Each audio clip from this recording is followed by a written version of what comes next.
and gentlemen, welcome to Wrestling Art with Chris Things. Ray! Do the hammerlock! I do the hammerlock! Ray! Do the hammerlock, you turkey necks! Yeah, do the hammerlock! I do the hammerlock! Everybody's doing it. Hello! Hello, friends. Welcome back to Wrestling Art with Chris Things. I am Chris Things Brian, your host, your pal, and today we have the podcast, the Match of the Week edition of the podcast. This is the one where I chop it up with some of my greatest pals from around the world about my favorite wrestling matches.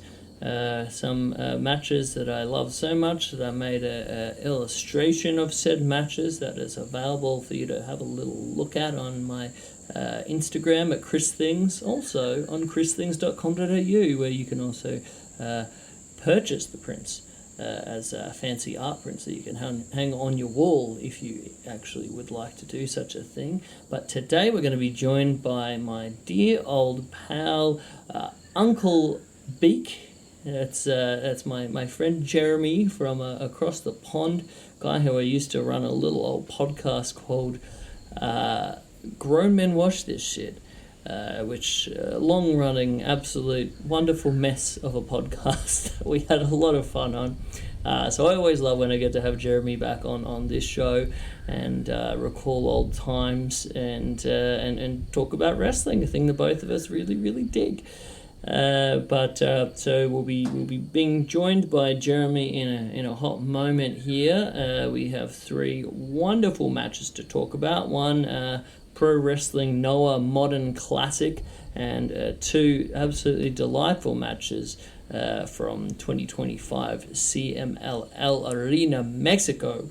But we'll jump onto that in a brief moment. At the start bit, we have the what's going on in the world of Chris Things intro monologue, where I chat to you about my latest comings and goings. I am a traveling wrestling art carny, where I go anywhere that will take me to try to hawk my wrestling art creations, to somehow do this as a full-time job, which I would not advise, but I get a lot of joy from doing it. So I, this past weekend, was in Sydney for Lucha Fantastica, their big Dia de los Muertos show at the Factory Theatre. It was a great time. It actually fell on the first day of the Dead, which was a cool thing. They had the whole tour branded with such a thing, but this show actually fell on the official Day of the Dead day. They did a wonderful job with the whole pageantry and everything of it, and I think my favourite part of this whole deal was that I got to stay at my buddy Josh's house, and then he actually came along and kept me company and hung out for the entire show, the family show as well. Blew my mind, and it just made for such a really fun experience getting to share that kind of thing with a long-time friend. I've been mates with Josh for many years, since we used to be a tag team when we were both still performing as professional wrestlers, or Australian professional wrestlers, for whatever that counts for. Yeah, man, it's a cool thing that I get to do this now and sit on the sidelines, be on my little art table, selling my wrestling art, and I got to have Josh's company for that. So that made me very, very happy, and I also got to have some wonderful chats and interactions with a whole bunch of different people.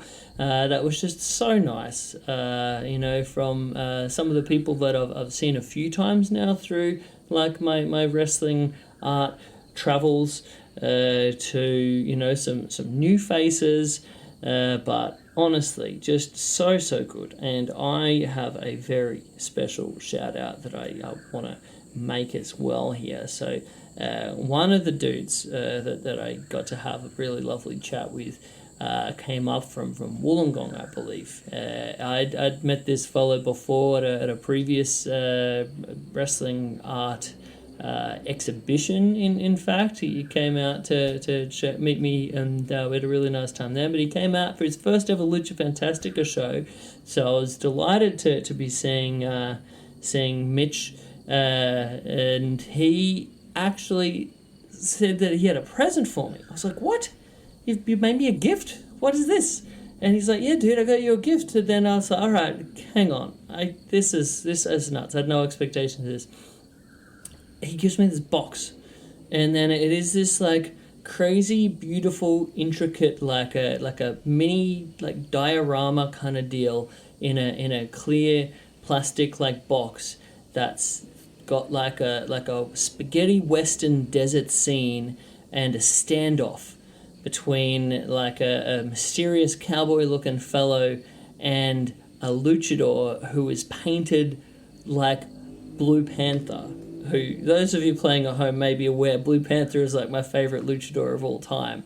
The amount of effort that this dude put into this, like, mind-blowing. Thank you so much, Mitch. I really appreciate it. I appreciated you coming up, from Wollongong to the show to start with, and I, of course, appreciate your support, but that kind of thing just blew my mind. So that I just thought was such a nice deal. So shout out over the weekend. That really made me very happy. I thought I needed to make mention of that on the show.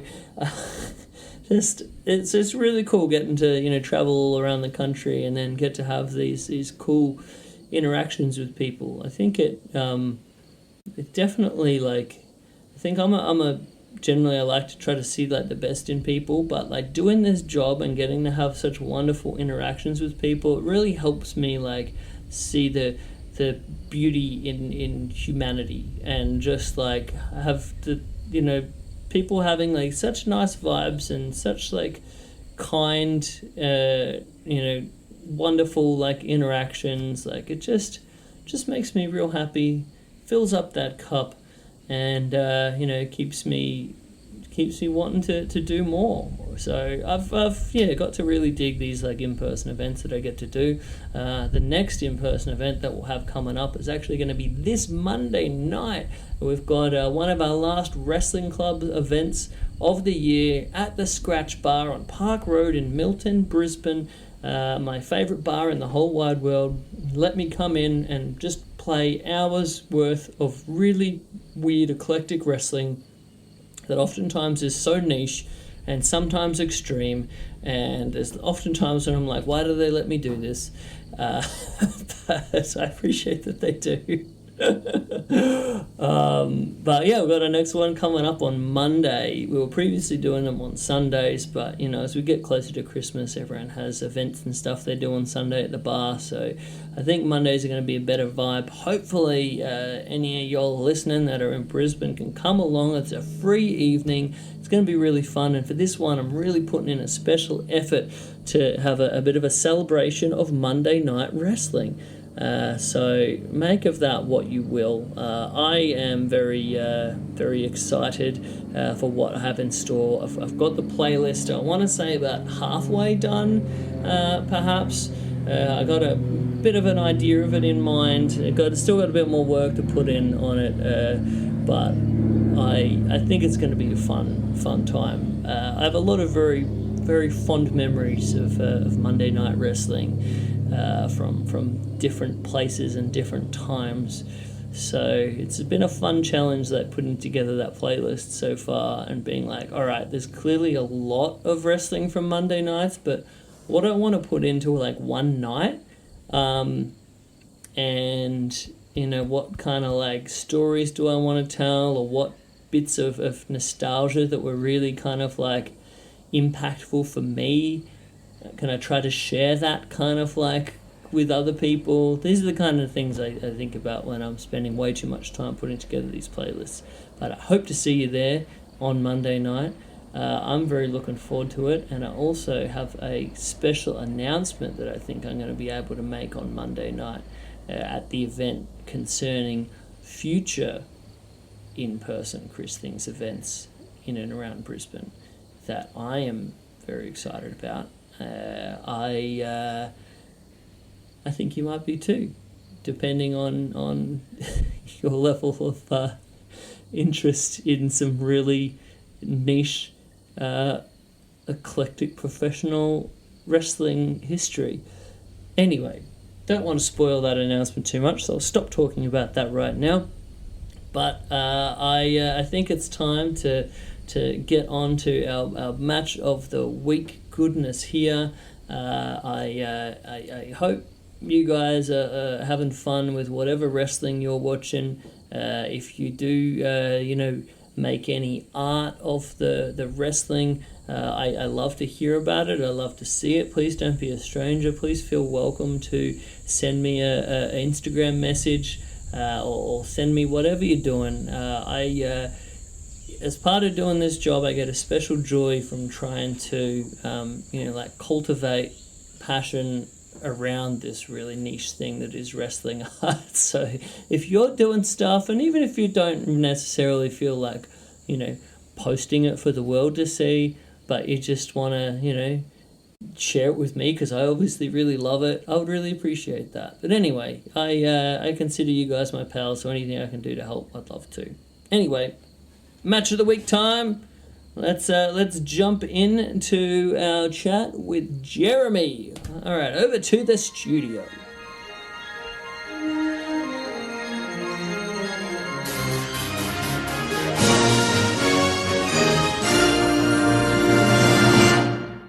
Okay, ladies and gentlemen, welcome to another edition of our little match of the week thing here. So I've got returning dear pal of the show, Jeremey, Mr. Jaims Vanderbeek. Welcome back, my friend.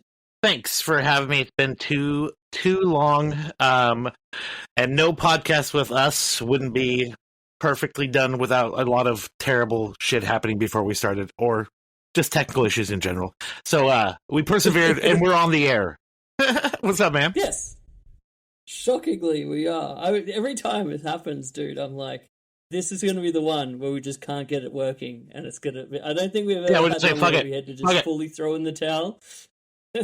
No, today, we persevere. We finally got it going after a lot of anguish, and so we're both extremely frazzled right now, ready for some terrible audio content here. Yes. Hope you guys all enjoy us. All the work we went through to bring to you this mid-podcast. Hey, I feel like this chaotic environment brings for the best, most magical shows. So that's fair. Yeah. That's fair. Agreed.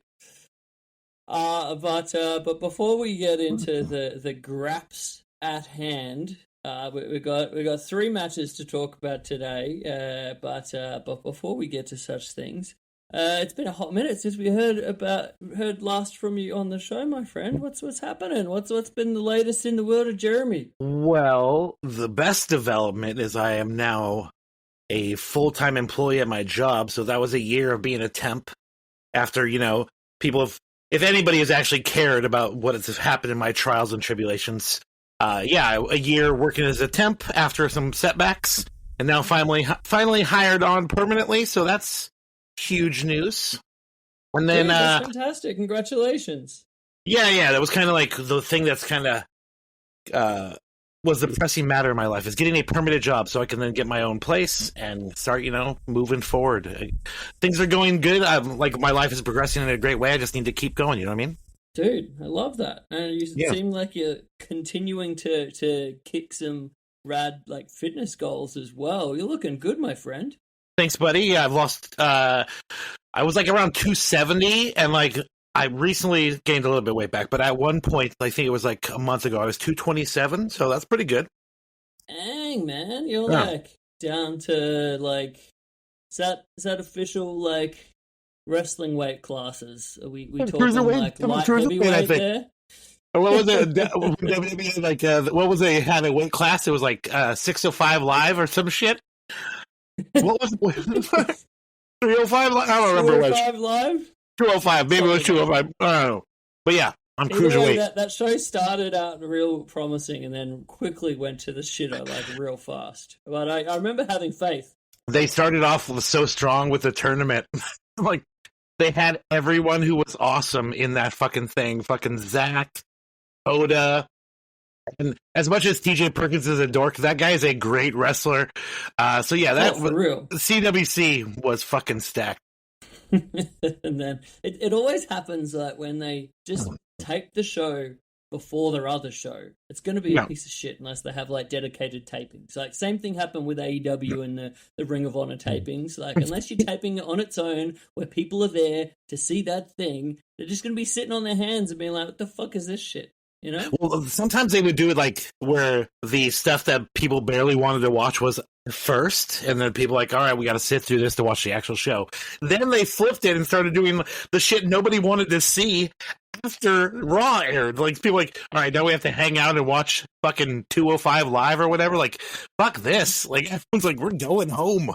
Yeah, everyone just leaves. They should do the thing like they used to do at those All Japan women's shows where they just lock the doors and you're literally not allowed out till the show finishes. Yeah, have you never heard Big Dave tell that story before? That's a fire hazard, isn't it? Dude, Meltzer went to like this crazy long All Japan women's show. I always remember him telling this story like a million times. And it went for like 5 or 6 hours and like they would not let you leave until it finished. It was the best. That's fucking nuts. Oh man, wow. That's definitely a fire hazard. They're like any place in the States now, like it says, must keep door unlocked during business hours or what. We just need to make wrestling fans into more of like a hostage kind of situation. Yeah. You will enjoy this. Stay. You will enjoy this. But outside of that, just working, doing the wrestling thing, just enjoying single life. Try not to jump into a relationship immediately, because that's been my track record in the past. So, but yeah, dude, you're doing well. I think you're longer than any of my my in betweens so far. So you actually sticking to the guns, which I always, I would say I was going to do, and then I am like, oh man, I've been alone for 2 months. This is way too long. Yeah, dude, that was my track record before. Like, you know what? I like to cuddle on a regular basis. I'm a fan. No. But outside of all that, relationship nonsense, just doing the wrestling thing. We have a show coming up in a couple weeks. Had a hot summer of a lot of shows, which was rad. And we got to work. Big name announced for one of them, right? We just announced Nyla Rose for the next show in Seattle, or the big Kahuna show. So I think we might potentially have another talent from AEW. I'm not sure, but we might be working on some such a thing. Dang, son. Yeah. Nyla Rose, very underrated for me. I remember some of my favorite women's matches in AEW history with an original one that she had with Riho. Like, all of their matches were really good. Honestly, like, it's the perfect matchup, because as much as Gail Kim may not like Riho, Riho's awesome. Shade. Agreed. Yeah, Riho's great, and Nyla Rose is the perfect monster foil for Riho, so yeah, it was great. But how are you doing, bud? What's going on with you? We haven't talked. I know people here who listen to the podcast hear about your going on pretty regularly, but I don't. I don't listen to the show. Sorry. What's up, bud? Dude, the only audio I listen to in my life is I tune into this podcast that's it's a soul rarities podcast. It's on like a New York like soul music radio station. Yeah, it's just that sounds rad. Soul B-sides and rare shit that this like crazy obsessive DJ just plays. That's pretty well the only thing that I listen to in terms of podcast. Or like the band Alalas used to have a podcast called Reverb Radio.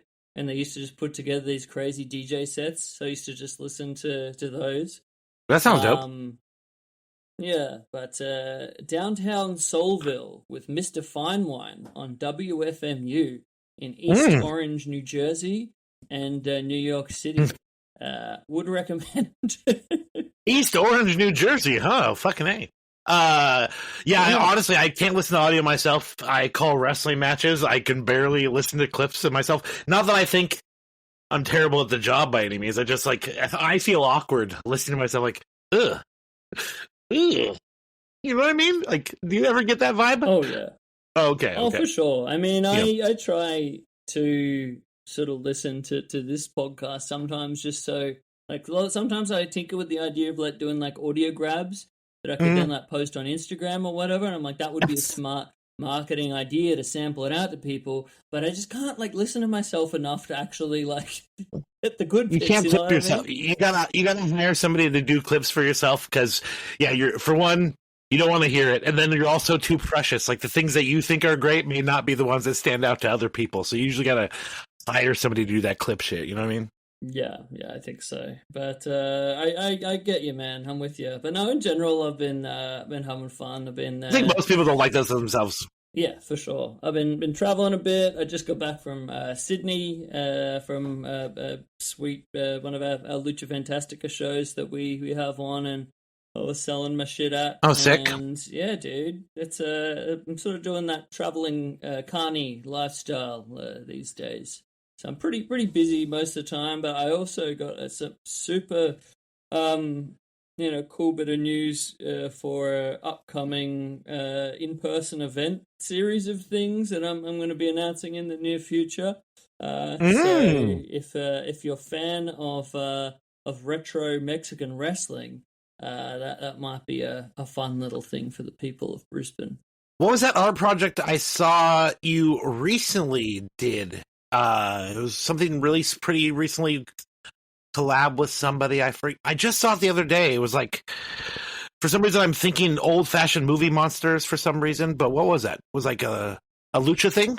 Oh yes, there's a group exhibition in Mexico City that I was part of recently. It was called Virgencitas Luchonas. And that's now been moved to Arena Querétaro, I think. I'm probably butchering that. But better than I would do, I imagine. Other than that, the other one I'm pretty stoked that I haven't even announced on the show, so this will be a little special announcement here. Oh, shit. So I'm back on board doing something with Masked Republic. And they have this really cool retro luchadors versus monsters, that whole great that's exactly what it was. B movies that Shanto versus vampires. So oh yeah, dude, so good. Like I watched that recently. The Mummies. Oh, they're so great. So awesome. It's like a book, like a coffee table book that's like all about those movies. And so they've actually doing a lot of stuff with a bunch of different artists. I feel very good company to be doing it, and they're getting me to do one of the movies, like a sort of a faux poster for one of the movies in the book, which is pretty sick. Yeah, Hell so yeah! I'm very dude. excited about that. That's so funny. I had like a lot of the majority of the details right, but I was like, "Can you clarify? I know it's somebody I know you're working with because it's Kevin." And I know there was movie monsters, but fill me in, I forget. But yeah, that sounds awesome, dude. I definitely have to check that out. That's sick. Yeah, no, I'm very excited about it. I remember seeing the book announced like early on, and I was like, dude, that looks so up my alley. Like, I'm just gonna buy that book straight up. And then a few weeks back, like Kevin reached out to me and asked me if I wanted to do something for it, and I was like, oh my gosh, this is like, I was already like digging this enough to where I wanted it, so if I can be part of it, that's even better. Gosh. I just had a great idea. So once you have all this cool stuff ready and you're selling it, you need to go to WrestleCon and let me work your booth, dude. We'll hang out, we'll party all weekend at WrestleCon, have a great old time. What do you think? Oh my gosh, I would love that. Yes, please, if you can. Dude, let's make it. Make sure I don't get turned away at the border for all of my anti-Trump political views. That'd be nice. They haven't tried to kick me out of the country yet, so I think we'll be all right. You check your social media. Oh, this Aussie's been talking some real shit about Donald Trump. Why is the Australian guy mad at you? I don't know what's going on here. Dude, it would be so funny if they actually listened through the bloody podcast. He was talking about drawings, but also talking about how much he hates Donald Trump. Do you rant and rave about my president a lot on your show, Chris? I mean, on rare occasion, actually, I honestly did. I did have Travis Thornton on Rad Artist who he did that that sick Brody King. That was art. The Brody King. Yeah, he's dope. What was it? Fuck Ice or whatever it is. Different word than fuck ice, something like that. You know, it was an anti-ice shirt, and we had a great little chat about that. But yeah, man, if they actually put that amount of work in to like listen to the podcast, I'd just be like, dude, I just respect your work ethic. Yeah, thanks for listening, bro. So I really appreciate that. Yeah. Maybe they then like actually get into it, and down the road they become like, you know, some of my biggest supporters. Who knows how these things work? Yeah, that'd be so ironic. Oh, by the way, I want to put over Travis did Betty Boop. As Time Was Tony. Did you see that shit? Yeah, dude, so fucking good. That's so good. Yeah, he's a super talented dude. It was fun to like they had him back on the show after it like been a year or whatever, and a lot of crazy stuff had happened for him. So it was kind of cool doing like the, you know, where it was our last chat to this time around. But no, I wish that dude all the success in the world, but I always am trying to have like more of the artist guests on, but it's just so hard to like organize like, you know, time zones and all that kind of stuff. It's a small miracle we got to do this today, my friend. That's very true. And also, to be fair, I mean, technically right now you do have a wrestling artist. I don't draw much, but I do that shit.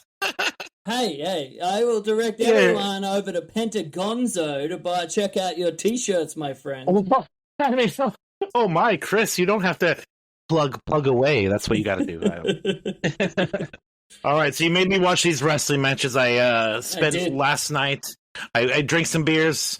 I actually fell asleep after the initial 3-man match or the 6-man match that I watched with Carbonaro. But yeah, I then woke up the next day, came home, finished that 3rd match. Let's talk about them. All right, so we've got matches of the week 103 through 105 here. Holy shit, you're killing it, dude. Dude, how many shows does that equate to? Like podcasts? I think. How many podcasts does that equate to? I think, let me see here. Podcast wise, this will be number 92 of this. Oh, dang it. Pretty okay. You're a rather prolific podcaster. Indeed. It's more the like doing the actual illustrations of the things and like, you know, posting them on the Instagram and trying to do them like I always do it the same day of the week. So it's just like this kind of manic thing now where I like just keep myself like I've got to do it no matter what I'm doing, whether I'm on holiday, whatever. I got to like, you know, for myself and, you know, just to keep myself accountable and all that kind of stuff. I'm like, all right, hell or high water. I'm gonna get this match of the week illustration done. And it also is sort of a good thing to kind of keep me like watching cool wrestling and keep me motivated to be like, oh, you know, gotta have something good for this coming week. You know, it'd be very sad if I had a week where I'm just like, oh, sorry guys, I didn't watch any wrestling this week. No, thank you. There's 2 philosophies on this. There's either A, repetition kills you, or B, routine keeps you living. So you're going with routine keeps you living, and I respect it 100%. Yeah, and I do think doing it every week like makes you a better artist too. So the repetition just kind of like sharpens your skills a little bit, perhaps. But anyway, so our first match that we're talking about here is the main one that I was looking forward to chopping it up with you about, because in our previous podcast, Grown Men Watch This Shit, we had a time when we basically just became a Noah watching podcast. Do you remember these days? And also, a lot of it was us just sucking Joe's dick constantly about how amazing he was. So yeah, the 100% is accurate. So I thought, you know, let's bring it back. This is the exact kind of shit that we I think if people go back in the archives and you want to listen about like 2021 or 2020 Pro Wrestling Noah, that is your audio content, my friend. Dude, I like kiss Keno's ass so much on every fucking show. How's he doing, by the way? I haven't watched New Japan or Noah in a while. Didn't he leave? No, Keno's still around, but Go. I thought he was left. That's fair. Okay, I could have sworn Keno was in talks to leave, but he stuck around. Okay, that's good. Okay, cool. Yeah. Right on. Continue. So that sort of ties into our match that we've got here. So this is officially the big Go Shiozaki 20th anniversary memorial event. It's his like a show that he, I think, would sort of organize these special Noah limit break shows. So it's sort of like he I imagine sort of is involved in like picking the lineups and that kind of thing. But this match, I always love like wrestler anniversary matches in Japan. Like it's just something you don't get in American wrestling as much. It's a time to sort of like give a dude his flowers kind of thing. And like we were saying, in Pro Wrestling Noah, to me, there are few people that like define Pro Wrestling Noah as much as like Go Shiozaki. I mean, he's got the whole like I am Noah gimmick thing. So this match is all about rocking the Go. green, carrying on the Misawa flag, essentially. 100%. Like, yeah. Dude. Yeah. And so this match is all about celebrating him. In my whole like write up, I like did the whole thing about how, like no one defines Noah as much as like Go Shiozaki. And then lo and behold, a few weeks back it was announced Go Shiozaki is leaving Noah. And then he pops up, he's gone back to All Japan. So I'm like, dude, this is what is the timing here? I finally get around to watching his 20th anniversary match, and now he's gone. Yeah. But I hope he's happy. I hope he's happy in his new home in All Japan. It sounds like it was a bit of a awkward departure, but I hope he gets fulfillment in his new home. And it sounds like he had an absolutely fantastic Triple Crown Championship match against Kento Miyahara on arrival that I've been recommended that I absolutely need to watch in the near future. Let me ask you, the Go leaving Noah, can you equate that to any American wrestler leaving an American wrestling company? Like, is that Cody going back to WWE, or like what's give me something? Yeah, I'd say there's probably some similarities there, because like I'd say, Cody was a guy who was so closely associated with that AEW brand, especially like, from the inception of it. So for him to leave, he considers himself a founding father.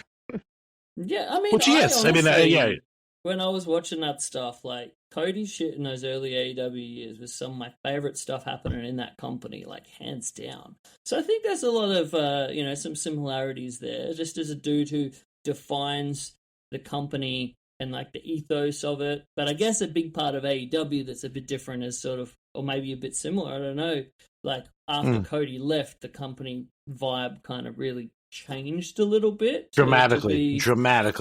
Yeah. So I don't know if that's what we're seeing. I mean, that's kind of what's happened with Noah as well, like with the rise of Ozawa, and the Team 2000X and Masa Kitamiya going heel, and being the chairman. He now? Oh, that's awesome. He's a bad He's so dude, good. He's dude, I love him so much. But yeah, he's like in that sort of like main event heel spot now, which I'm pretty stoked about. And the other thing, Kenta, one of the most high-flying twinks in the world. Kenta's all caps. Kenta, a fucking Hideo and Tommy. I think you're the only person in the world that still refers to him as that. Maybe not his proudest days. I was trying to be funny. Also, when I started watching this, I wrote a really bad joke, and I have to say it because it's terrible. I want to say, first off, happy anniversary to Go. Also, to his brother, stop. Oh my gosh. That was pretty bad. I can hear everyone groan. You actually just lost so many listeners at that moment. Oh dear.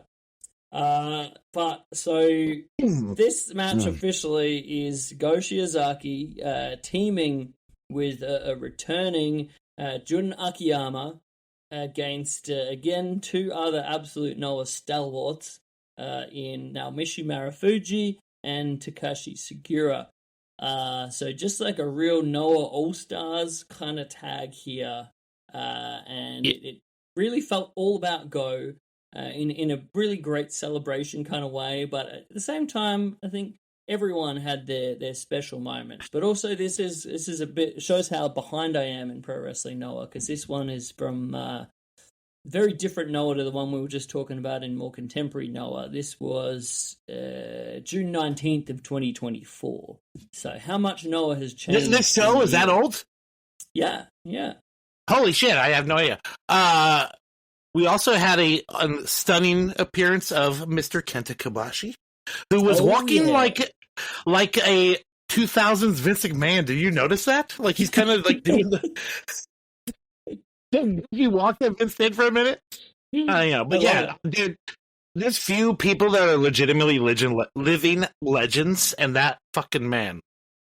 Holy shit. Dude, what a fucking regret stud. in life is not going to Kobashi's retirement show at Budokan Hall. I remember thinking about it, and I just didn't pull the trigger. But I so regret. What kind of flight is that from Australia to Japan? It's not bad. It's like 9 hours, 10 hours, something like that. Yeah, you definitely should have done that. I did. That's why I did the Muto one. I was like, I don't want to live with that same regret. Yeah. I imagine so. Like, double impact. Fucking A. But yeah, fucking. Also, June. The man is a living legend as well. That guy is in such good shape and fucking moves so well. I was blown away during this match. The fuck, man. Dude, I agree. Yeah. Akiyama. I remember Akiyama's match that he had in AEW. He actually had a really good one against Kingston. With Eddie? Yeah. And he also had the one against Danielson. And in the Danielson one, he looked like he was really hurting. You know, I think he was like moving a bit slower. His knees were like maybe not looking too good, but he looked like $1 million here. I love that Akiyama is still the man. 100%. He's like, and then he's also like, his gear is so funny because it's like 90s tribal bullshit, but for some reason it still fucking works on this guy. You know what I mean? Yeah. Like weird tribal tattoo designs on his ass on the front. I'm like, yeah, no one else would wear that these days, but somehow, I mean, I'm not going to say it looks stupid to Jun Akiyama. Like, I don't want to get my ass kicked. He's got his aesthetic, dude. Works for him. I always think it's funny, like the dudes are. It's like this clearly like from a very defined time, and then it's like when it gets past it, they're just like, oh, I'm now 57 years old. It's time for me to get with the times. Like, let's change it up. I'm rocking tribal. Also, one thing they mentioned during this show was that this is the first time they allowed streamers since the pandemic. And I thought that was so funny. It's like, you know what? These streamers can get everybody sick. But this is Go's final show. His anniversary show. I mean, we have to do the streamer thing. Fuck Corona. What? Dude, it honestly made me so happy to see those streamers again. Like, it just feels wrong, like watching Noah or like that All Japan, like without the streamers. And I get why they don't do it, but it's man, it was nice to have them back. On the big matches. On the big matches, it adds something. Like you're not sure exactly what, but the pageantry is there. You know what I mean? And especially like the just raining of green streamers that are, so intrinsic with like Noah and Misawa and Go. So magical. You know what's so funny is like I feel like kind of a dork, but I knew Misawa's fucking history with fucking Noah, and then Go wearing green all the time. I should have put it together way long ago. But I'm like, oh yeah, that guy is definitely shouting out Misawa by wearing green. Embarrassingly low or slow on the upkeep. Ugh, hey, you got there in the end. Yeah, that's all that matters. I got there. Yeah. He has changed his color schemes over the years. Go. He's a man of various different palettes, which is always interesting to see. Oh yeah, the ring jacket is pretty amazing. Like, yeah, the guy shows out when he's coming to the ring. That's honestly, I know it sounds totally ridiculous, but that's what my favorite part of wrestling is. Like, this guy loves putting on these crazy outfits. Like, this, he wants to come out here and do all these moves, but he also enjoys wearing a really fancy outfit. Dude, I love the pageantry of a good entrance. It's like the same thing like 100%. with Akiyama and his like just incredible music that just like, man, like it's such a real part of Japanese wrestling, this like weird sort of like 80s like power ballads. Like, it's amazing. I fucking love it. I could go on. Anyway, continue. I apologize. So yeah, this match really, I thought, did a great job in what it was all about, which is like celebrating Go. You just got like 4 real hard hitting dudes who end up hitting each other real hard. We get in the real, I guess the real significant part that you always get in a Go match, and this is Go embracing the man that you mentioned just before that was there in attendance, Kenta Kobashi, in his chop bashi days, where we get Go's incredible chops, but then the other dude who has some incredible chops is Marufuji. And we got some tremendous chops between both of these gentlemen in this match that just got better and better.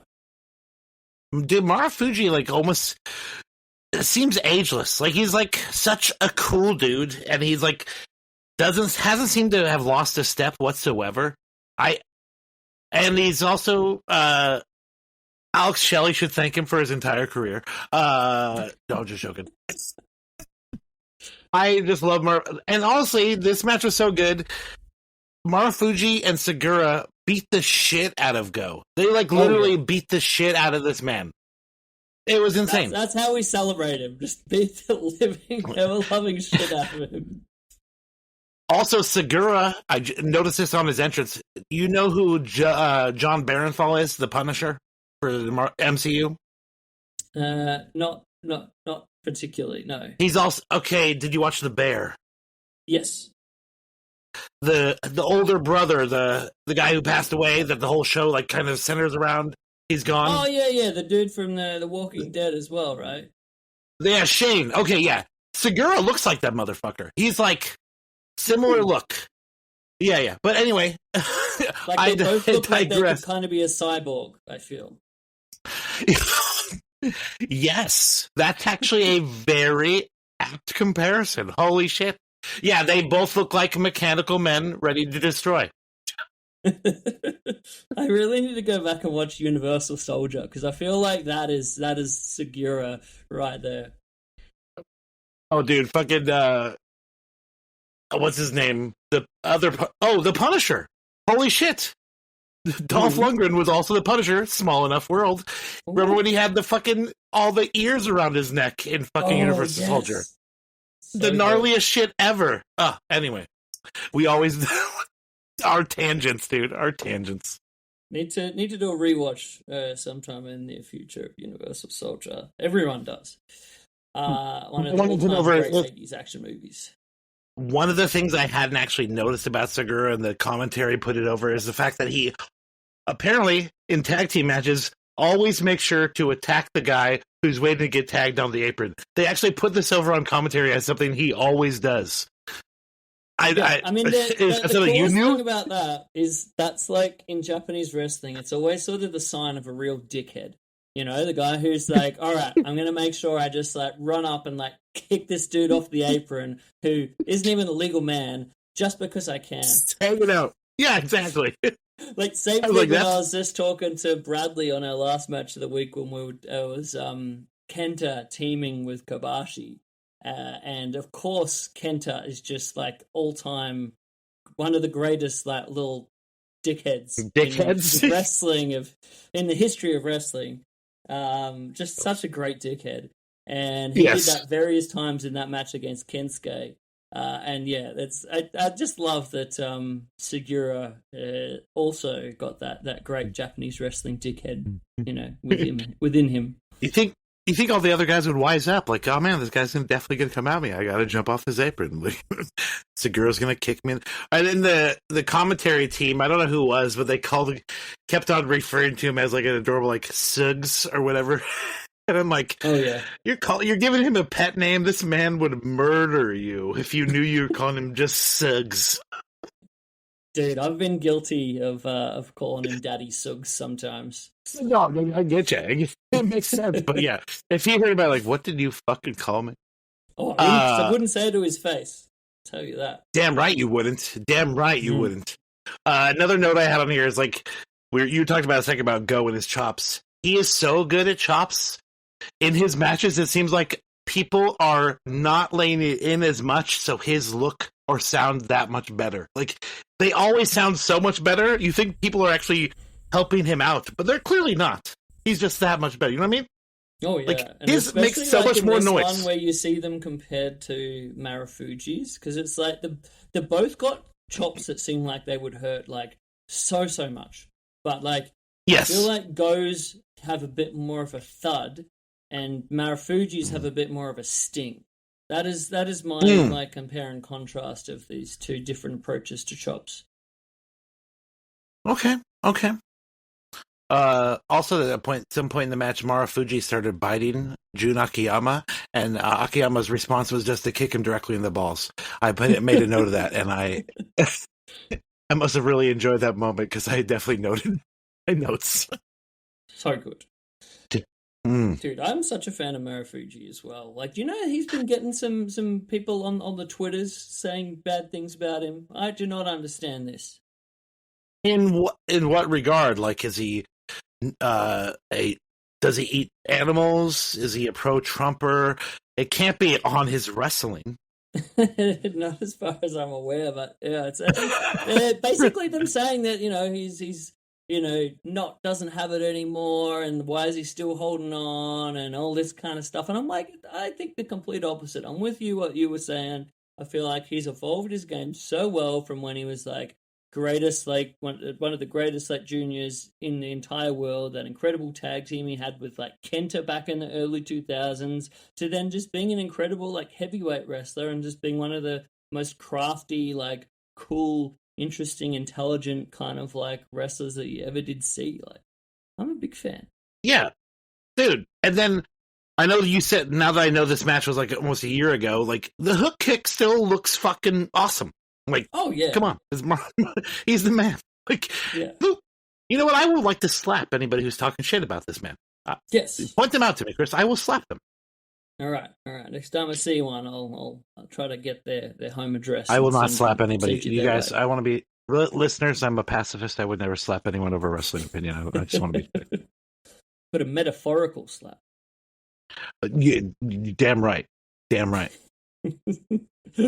Oh yeah, dude. I just had such. This match was everything I wanted it to be, and it just made me so happy, and it just really summed up everything to me that's so magical about Pro Wrestling Noah. You know, it's just the land where dudes just hit each other real hard. Everyone is just so badass, and that whole sort of like Noah spirit of sort of like, we're going to beat the absolute shit out of one another, but we're going to be sort of like somewhat calm and reserved whilst doing so. Like, we're going to have like sort of a polished. chill vibe. It's still polished. Yeah. There's a couple of notes that I had that I wanted to address. Yes, please. There's a key lock bit, like a sequence, which was awesome. And then there's also a bit where Go was getting levied in the corner. I think it was some elbows, and he just started staring directly at the motherfucker who was beating the shit out of him, like he was going to kill them, and slowly got up. Visual or facial selling is really a art form that is not utilized a lot. Like, as far as like, just, I mean, people sell with their face, but you know what I mean? Like an actual defiant look in your eye. Like, people don't do that very often, and I fucking loved it by Go. Yeah, I think there's some dudes in Japanese wrestling where there's little subtleties of like facial selling and like variation and sort of like, you know, like an acknowledgement of something versus like selling it like it just, you know, is always going to end your life. Yeah. I think I really dig it. You know, I think of guys like Kawada as being like an absolute master of that kind of thing, and I think that's sort of like a similar kind of deal here. Kawada's his whole I am not hurt. I'm going to fire up and kick your ass and then realize how hurt I am and fall down sell is the best sell in all of wrestling. Absolutely. So good. Yeah, dude. Big fan of this match. Did you have any closing thoughts on it before we move to our next one here? Well, we need to address to the fans that this match didn't actually technically have a finish. It ended on time.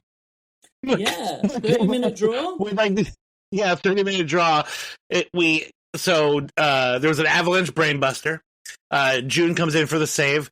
Then we got the Go Flash, an Olympic Slam, a Lariat, and then Go goes for the pin, and they unfortunately it ends the match within like 2 seconds before he got the pinfall. Tremendous, dude. I love a good 30-minute draw. It's like I think we've had a few of those as the match of the week lately, and like actually exact same thing in that Kenta and Kobashi versus Kensuke and Nakajima match, 30-minute draw for that one as well. But I'm just a sucker for a 30-minute draw. I more of them, please. I couldn't agree more. It like actually changes. Like everyone's always expecting a match to end in a pinfall. This is a true showing of a storytelling, in my opinion. It's real storytelling. Yeah, and when you got dudes, like all 4 dudes are that good and that like much badass, like why wouldn't you get a 30-minute draw? Yeah, exactly. Who's gonna eat the pin? Like none of these guys deserve to. It was a fucking tremendous match, and it's celebrating all fucking 4 of them. Yeah, good shit. Yeah, because and also I think Sugiura and Marufuji just won the tag team championships just prior to this match, so they were reigning champions. So you don't want them taking the loss when they just won the belts. That's so funny how much wrestling actually takes that into account. Like, oh man, they'd be badass if we had this forward. Oh, these guys just won the titles. Now we got to figure out a way to end this match that doesn't fuck anybody over. Damn it. Should we just do a draw? Good call, bro. Good call. Yeah, nothing wrong with that. If you do a badass match, No. draw, absolutely fine by me. I'll take that over like some schmoz finish running, nonsense any day of the week. Some overbooked bullshit. Yeah, for sure. Yeah. All right, so we now move on to our next match of the week. Match of the week number 104. And here we're doing the thing that I say we should never do, and we go from Japanese wrestling to Mexican wrestling. So we'll see how that goes. But this was a big old hefty match. This was the main event of CMLL's 92nd anniversary show, which is crazy that a wrestling promotion is 92 years old. I'm very happy about it. So this was the big elimination. That's insane. Hang on a second. That is insane. Yeah. Professional wrestling. Well, I know it's like a long time on a show, but that is crazy to me. Oh man. I mean, shout out to Salvador Luderoth for starting it all. And then we've had 2 Salvador Luderoths since then. We've currently got the 3rd Salvador Luderoth, who was heading up Pro Wrestling Noah currently. So it's are really they all cool related, or as the like the dead Pirate Roberts? I believe it's all still in the same family, which is very good. It's like, I'm Salvador, blah blah blah. I'm Salvador. No.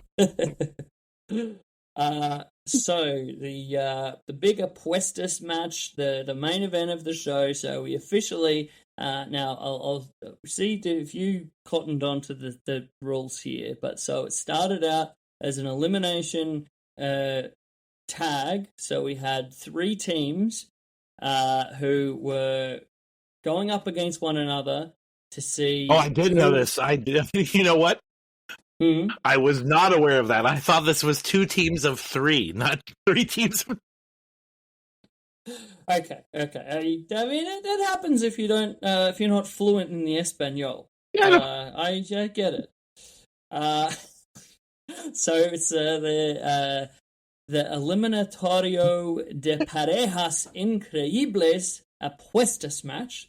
So the Incredible Partners Elimination Tag. So it's where it's sort of like Strange Bedfellows Tag Partners. So you're teaming up with your big foe, because if you guys win the elimination match, you get to have the big mask versus mask match, or mask versus hair match, or hair versus hair, or whatever it might end up as, against your opponent. So you're wrestling these other guys for the honor of having the big main Apuestas match in the main slot at the biggest show of the year for Lucha Libre. So that's the concept. Overly booked. What the fuck, dude? That's.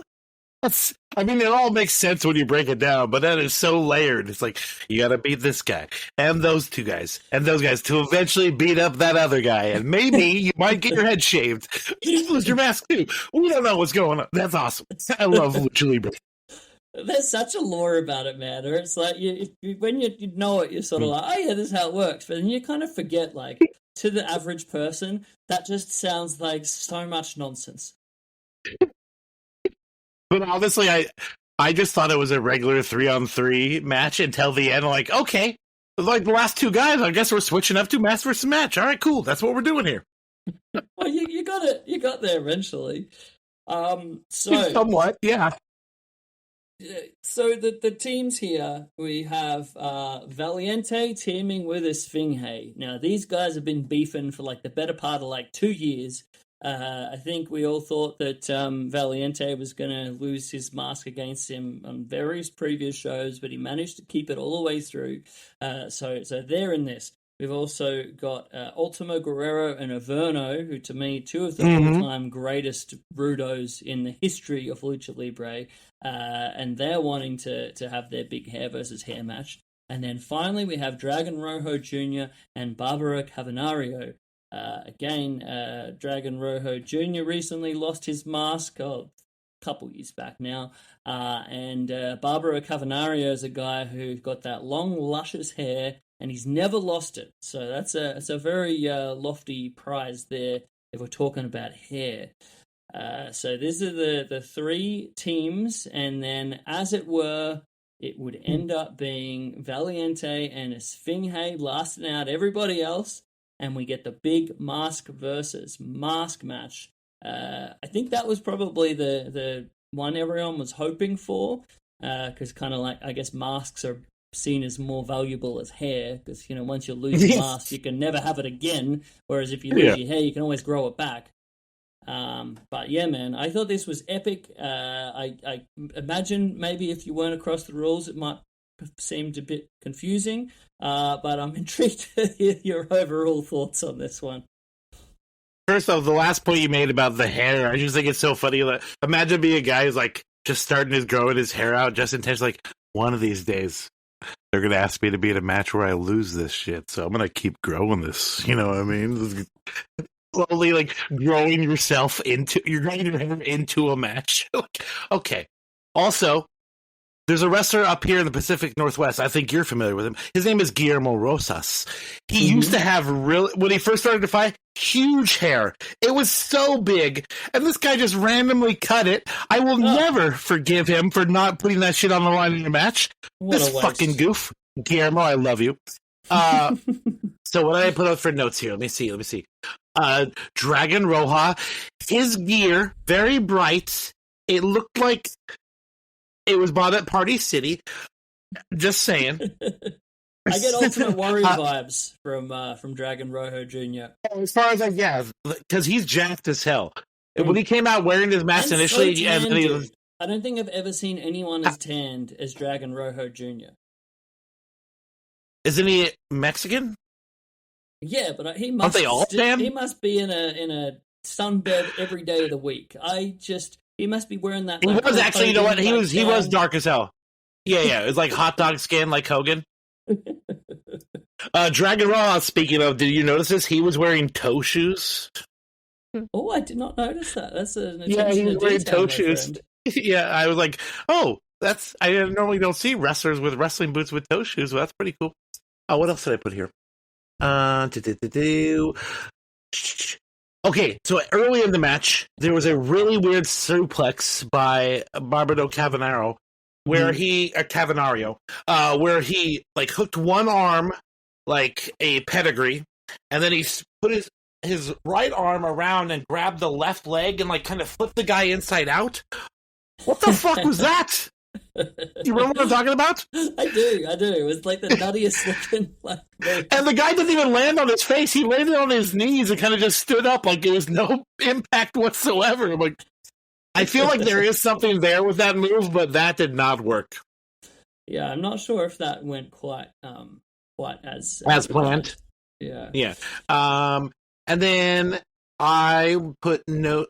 So I like Tavanario's fucking assisted splash where he uses the ropes, like the top rope, to get super high in the fucking air after he jumps off the second. Oh, that shit is dope. That shit is rad. Yeah. Like the Vader splash kind of deal? Yeah, but so much bigger because like it's not off just the corner. He's like going way high in the air. Yeah, that shit was impressive.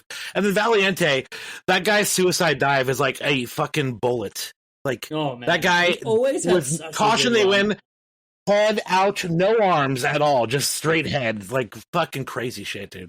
Yeah, man. So yeah, I was stoked when it ended up being those two guys. I've been a big fan of Valiente for quite a while. Probably when I first started watching CMLL in like the early 2000s, I'm just like, who is this crazy jacked, like really thick as fuck guy who like can just do the craziest dives like ever? Like his Valiente special dive is just one of the craziest things I ever did see. So yeah, I was invested in this one. Yeah. Actually, at one point toward the end, Esfinge actually lost his mask a little prematurely. Like it came off entirely, totally unintentionally, and Valiente like, "Oh, I gotta get away. Let him get his mask back on. Camera, get off this fucking guy." Did you notice that? I love when that happens. It's the Mexican camera work. They're always so polite when that happens. Like, okay. Yeah. Let's go over here. And zoom ins here. Yeah, I know we could fucking blow your spot up right now, bro, but zooming in on your face, we're not going to do that. I was just laughing to a friend the other day about like how much I love like the bit when the luchadors like tear one another's mask, and then sometimes they're a bit overzealous with the tearing, so you can basically see their whole ass face, but it's like they're still a masked luchador. It's covering the like, okay, 85% of the mask is exposed, or face is exposed. That other 15 is covered, so he's still a masked luchador. We don't know what the other third of his face looks like. Who knows if it's the same as the revealed side? Might have some gnarly scar. I don't know. Yeah, it's not totally symmetrical. He's not that beautiful. This referee, was he a heel referee? Because he counted incredibly slow. I think that's just his kind of count. He's not particularly a heel referee. He's the probably one of the most signature main event level kind of like referees that CMLL has. Yeah, it's just pretty slow cadence. I hear he's also head of the programming department for CMLL.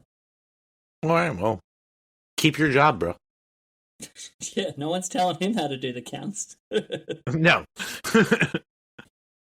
Also, this fucking ring is stiff as fuck. The CMLL ring does not budge. It reminds me of like the old late 80s, early 90s WWE ring, you know what I mean? Like, it just did not budge whatsoever. Or WCW during the early 90s. That shit did not move.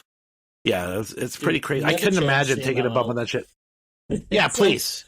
I think there's something to it though, because I swear so many of these luchadors like wrestle to a far older age, and their knees seem in far better shape than like any of these other wrestlers.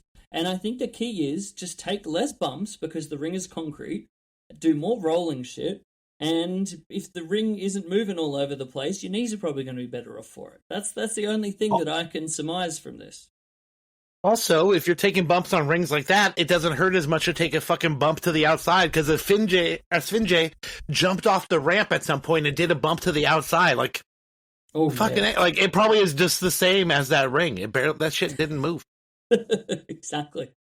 One of the things I really loved about this match in the portion before we got to the final actual, mask versus mask singles match of it, was when Verno and Ultimo Guerrero, two of my favorite luchadors, were teaming up It's kind of like almost like I got like Step Brothers vibes, where they're sort of working together, like to try to have their big match, and then through the process, it's like, did we just become best friends? Like when they were doing the press slam in the corner, I don't know who they were holding up, but they were like just press slamming him like off the second into the ring. Like, yeah, like we're buddies, we're chums about to toss this guy in the center of the ring. It's like, what would have happened if they won? And they're like, actually, we don't want to wrestle one another anymore. I like this guy. Yeah, I don't want his hair to be cut. His hair is cool. Your hair is cool. Valiente tried to like do a sneaky pinfall toward the end of the match, and he's not very tall, so he could barely get his foot on the rope. So he got one on there for like barely, but not over, just like touching it, no leverage whatsoever. I thought that bit was great, but the end bit, I'm kind of bummed this happened because it kind of like put a damper on the match. At the end of the match, they went for their crazy pin, and it was like a fucking Yahweh series of fucking moves into this pin. But they, like, overcommitted and kind of fell out of the pin. And the referee noticed that. But Valiente was like, this is the fucking finish, dog. So he's like, dude, count the fucking finish. And he did. He, like, literally pled to this man to count him out. Did you notice that? I did. And the funny thing is, between them, I swear, I don't know what it is about. Maybe it's just that Esfinge is so oily, or Valiente, or I don't know what it is, but every time I've seen them do it, like, it's the same deal. He just doesn't quite get him just right, but as, I don't know, it was Gorilla Monsoon or whoever of those back in the day commentators, it's like, oh, he didn't get all of it, but he got enough. Yeah, I love it's been Valiente, like, hey, man, like, literally shaking his arms in the air. Count the fucking 3. I did notice that. It was unfortunate because I thought it was such an absolutely epic match up to that point. I still enjoyed the shit out of the match as a whole. Oh yeah, it didn't damper the whole thing. Unfortunate things, yeah.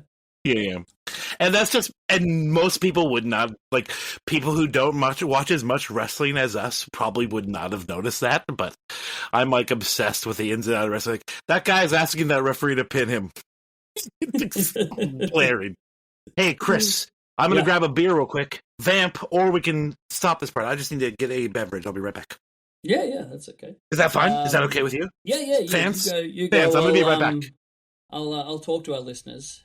So in this one, we obviously had the big final 2, and Esfinge was the one to take the Duke. Valiente, after a magnificent career up to this point, finally lost the mask versus mask match, and we had an incredibly emotional ceremony at the end, as we always do in these big Apuestas matches. Where we had the unmasking, we had the confetti flying, we had Valiente's son, Valiente Jr., in the ring, and the big unmasking moment, clearly emotional Valiente demasked, and he actually had that, he was welling up. I could see a tear in his eye, glassy, as I almost welled up myself while watching it, being big Valiente fan over the years, and he hands it over. Very emotional. Esfinge. Very emotional. His son, watching on, and that was the Valiente, El Hijo del Valiente. Yes, El Hijo del Valiente. You are correct, sir. But yeah, this was the moment I did for the match illustration.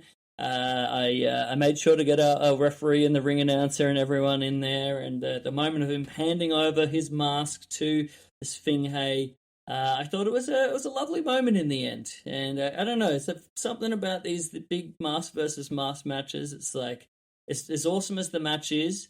That post match, like demasking always gets me, and that's just such an iconic moment where you finally see the dude after all those years take off his mask, hear his age, hear his real name. Dude, one of my all-time favorite parts of Lucha Libre and the big time Apuestas match. But that's all well and good, beautiful moment. Only to be spoiled by Valiente when he attacked. He attacked Esfinge after he handed him disgusting, Chris. This program appears to be continuing. Hey, if I lost my mask against this guy that I really didn't like, I could suck it up for a bit. Be like, Chris, come on, let's be a gentleman about this. Let's give him the mask. Let's be a grown up here. And then you're doing it. And, we're all human, Jeremy. Like, at the end of the day, you're like, you know what? I can't stand this. This fucker over here. And then you just overcome with emotion. I think that's what happened to our friend Valiente here.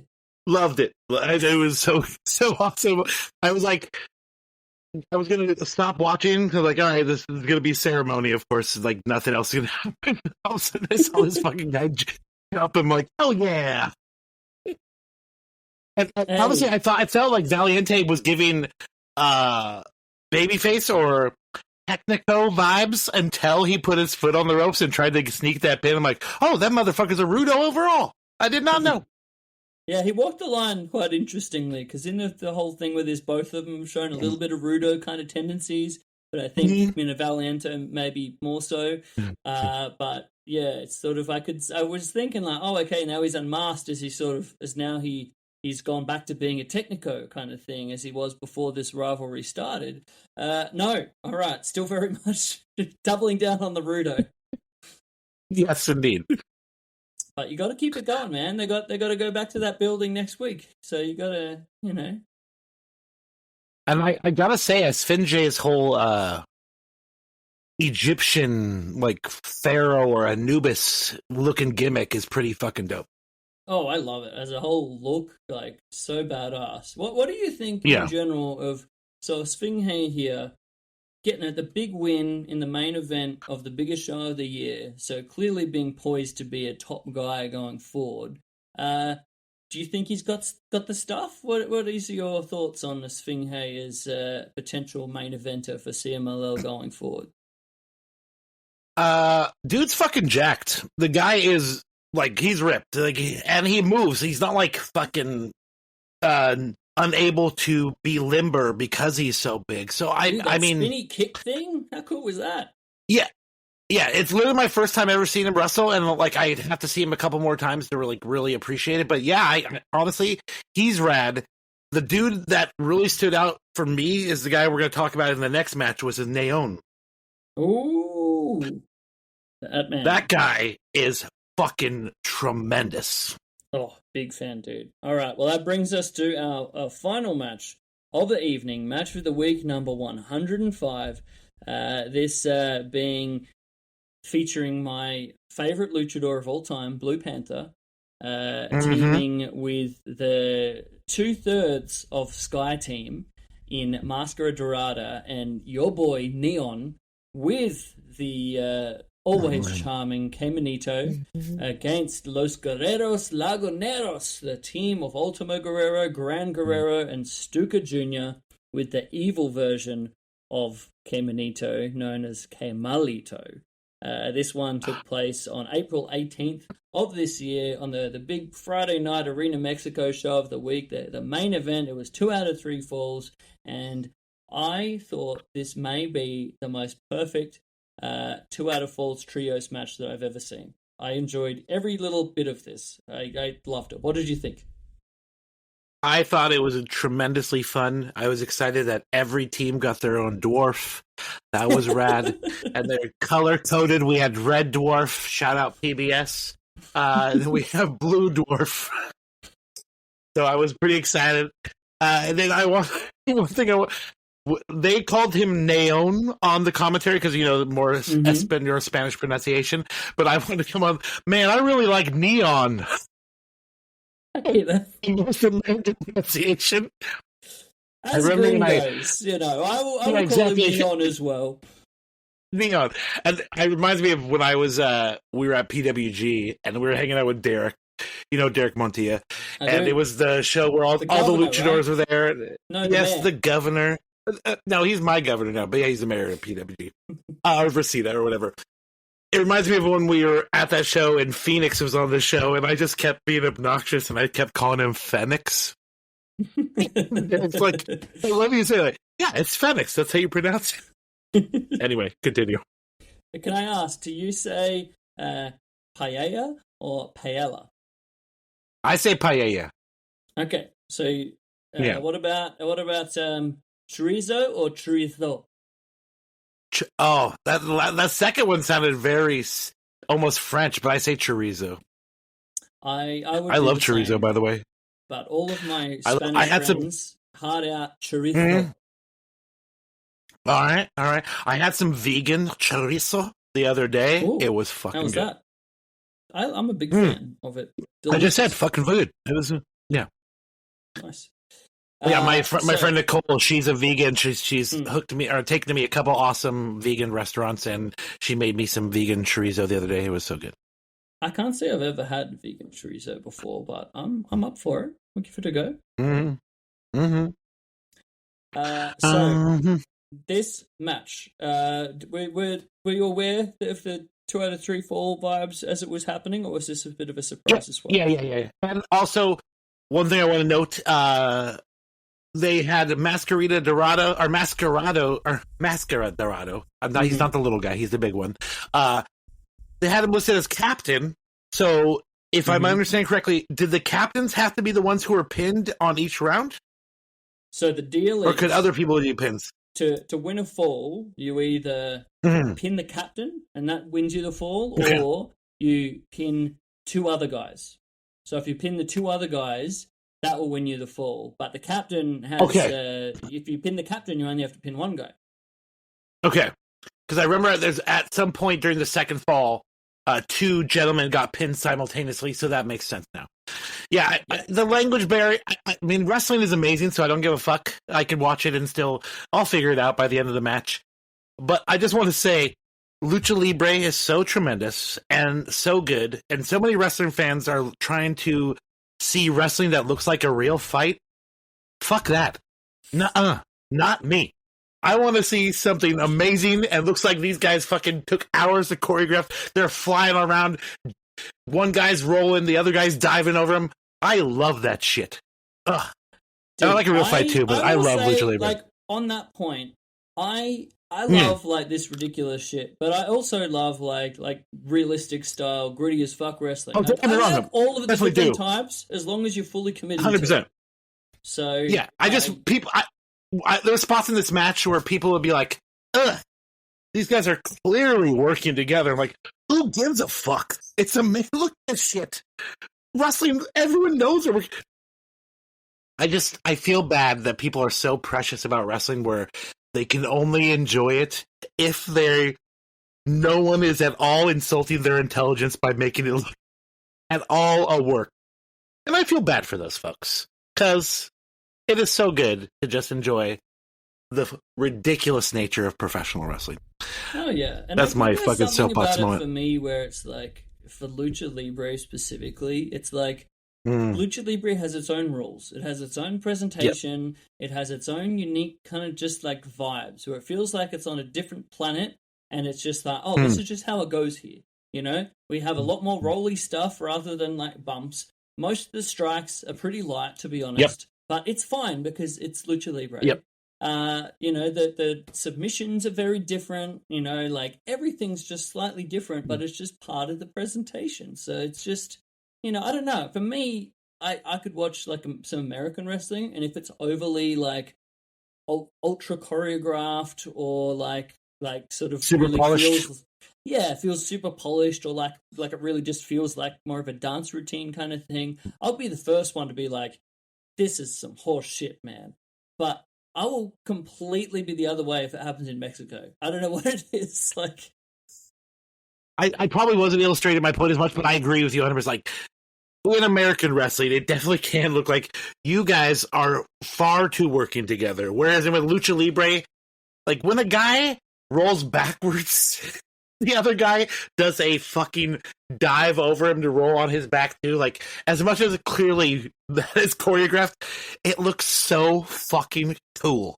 Oh man, I love it so much. Lucha Libre is the best, I have such a double standard for Lucha Libre. I often 100%. Talk to my friend like Brad about this, because he's not as much of a fan of Lucha Libre, and he's like, you are such a hypocrite. You'll like call this out on this AEW show, but then it happens in Arena Mexico, you're totally fine with it. And I'm just like, yeah, dude, I'm a walking hypocrite. Like, there's no other way I can describe it.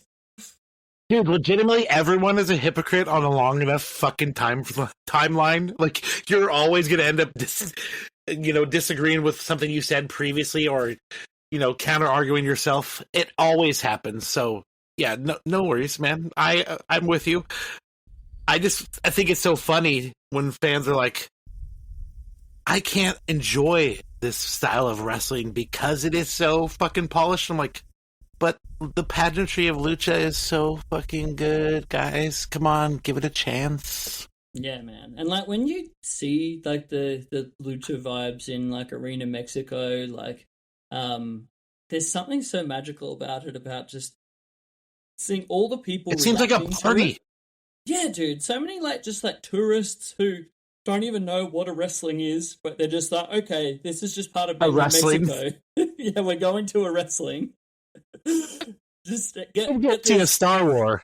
They have these like insanely big beers. Like I got one of these beers when I went to Arena Mexico, and it's like they poured. I believe they call them cervezas.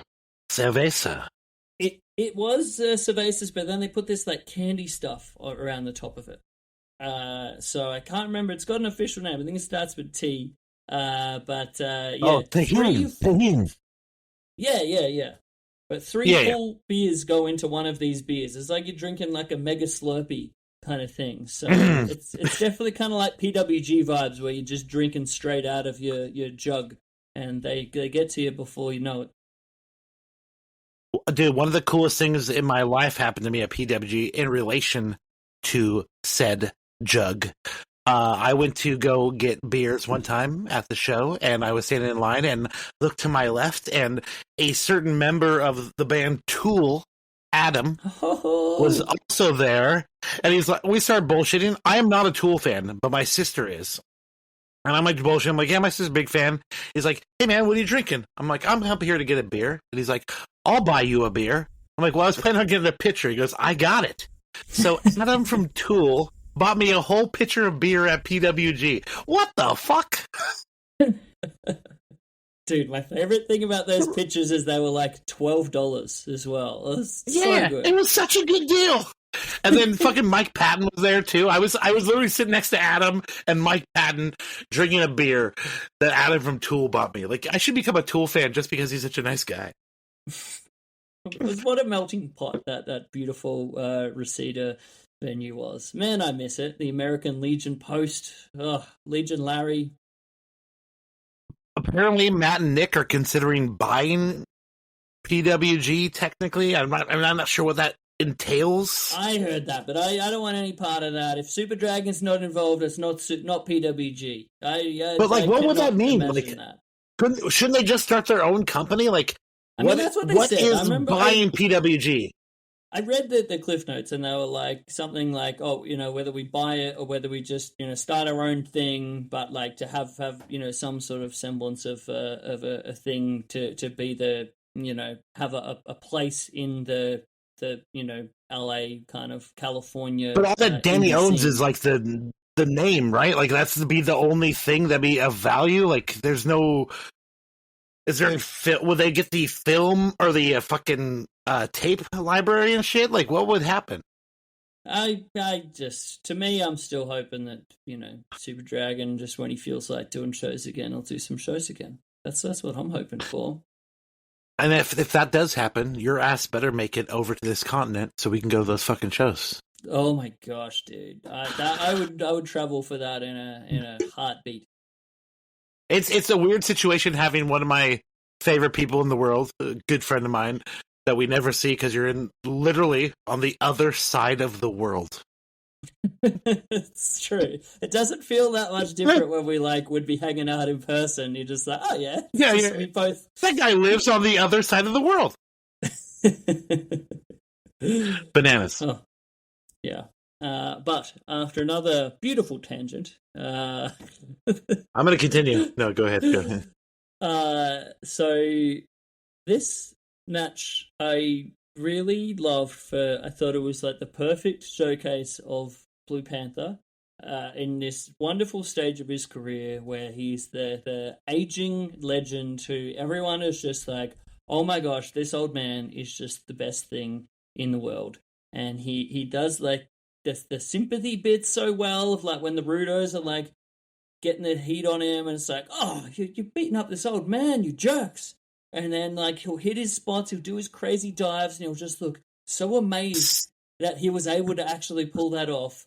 And the way he like stomps on the ground and like cheers everyone to get going, man, like I am so stoked that it feels like Blue Panther is really having just like the run of a lifetime at age like 66 or whatever he is now. It's one of the most beautiful things in wrestling in 2025 for me. Dude, the guy is amazing. Like the dives, the drawing that you did is actually a moment in the match that I like. Holy shit! Like he was standing on the second rope and does a crossbody to the outside, but he like spins in such a way that all his body weight hit the chest of the person, but like it was like so fluid. And then I saw your drawing, like I haven't noted here like what a fucking awesome crossbody it was. And then I saw your drawing, I'm like, yeah, that it was a tremendous quintessential Blue Demon moment. Or not Blue Panther, excuse me. I have been drinking. Blue Panther. Yeah, dude. I corrected myself. I didn't need to be corrected. It was so good, dude. It's just like the spinniness of it, the like just how perfect it was, like, and then also this actual reference thing that I went off of, like, it wasn't the way that the camera caught it on the night, but the tremendous photographer for CMLL, Alexis, he did a great job of capturing that moment and posting it to the CMLL Instagram page. If you'd like to check out those pictures, Alexis always does an amazing job. And so I used his photograph as the reference picture of this because he just caught it so perfectly. And I'm like, as well, you know, the fact you got like Gran Guerrero over there, like who he's about to land on. We've got Caminito on the right looking on, and in the distance we've got Stuka Jr. and Kemalito in there. Like I loved like the framing of that photo. So just props to Alexis more than anything. Beautiful job. No, for sure. Yeah, and the way that Panther, like, literally, it was like almost like he just turned his upper body, but his legs and the lower body just did all of the work. Tremendous. I loved it. Wrestling is so beautiful, dude. I know it's like corny as fuck to like get so emotional about it, but it was so great. You know, outside of course, Mascara Dorada and Neon being so awesome in this match, but all of the rest of the guys in this match are from Laguna. So that's the Los Guerreros Laguneros. It's sort of like a region of Mexico that just puts out some of the most incredible luchadors. I don't know what's in the water in Laguna, but the Laguneros. But you're not supposed to drink it. Oh, that's the thing, right? I can't resist.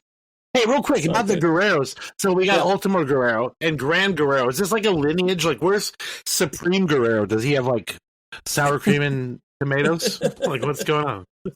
We're due for a new Guerrero. Let's it's time. Why not? Supreme Guerrero sounds awesome. Legitimately, Supreme Guerrero. Super Guerrero. Would that work? Oh, so good. Yeah, Super Guerrero. Oh my god, that's legitimately, that sounds dope. Oh, tangent. Eddie was mentioned on fucking Raw. I don't watch Raw anymore. I stopped watching Raw, but my dad was watching it today, and I saw Ray make his return, and he put over El Santo, Blue Demon, as I mentioned earlier, and then also he mentioned Eddie Guerrero. I was like, fuck yeah, dude. Yeah, I remember reading that, and then didn't like Dom have like something where he was like, he's better than all of them. Name or something like that. Yeah, keep my father's name. He even said he's better than. Yeah, he has a ridiculous Santo tattoo on his neck now. Have you seen it? I have not, but I have seen.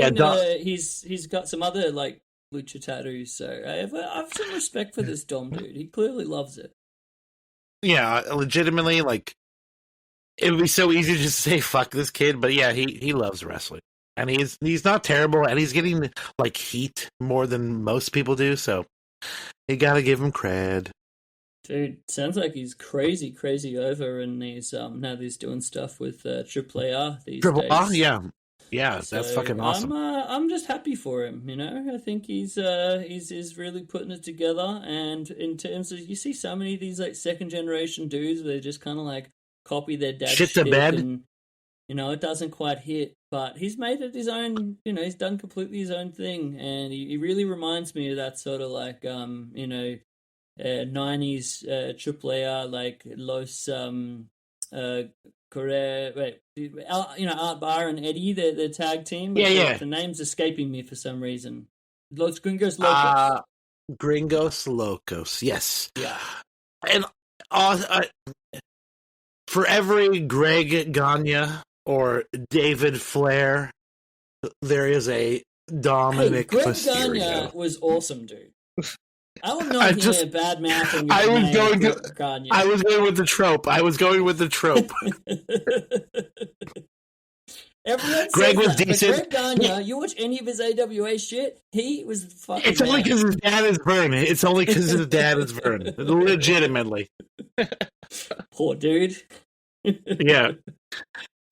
Also, they did one of those, lucha fucking launch pad spots twice in this match. The first one where the guys were doing it to someone, and the second one where Mascara Dorada was supposedly, reversing that on them.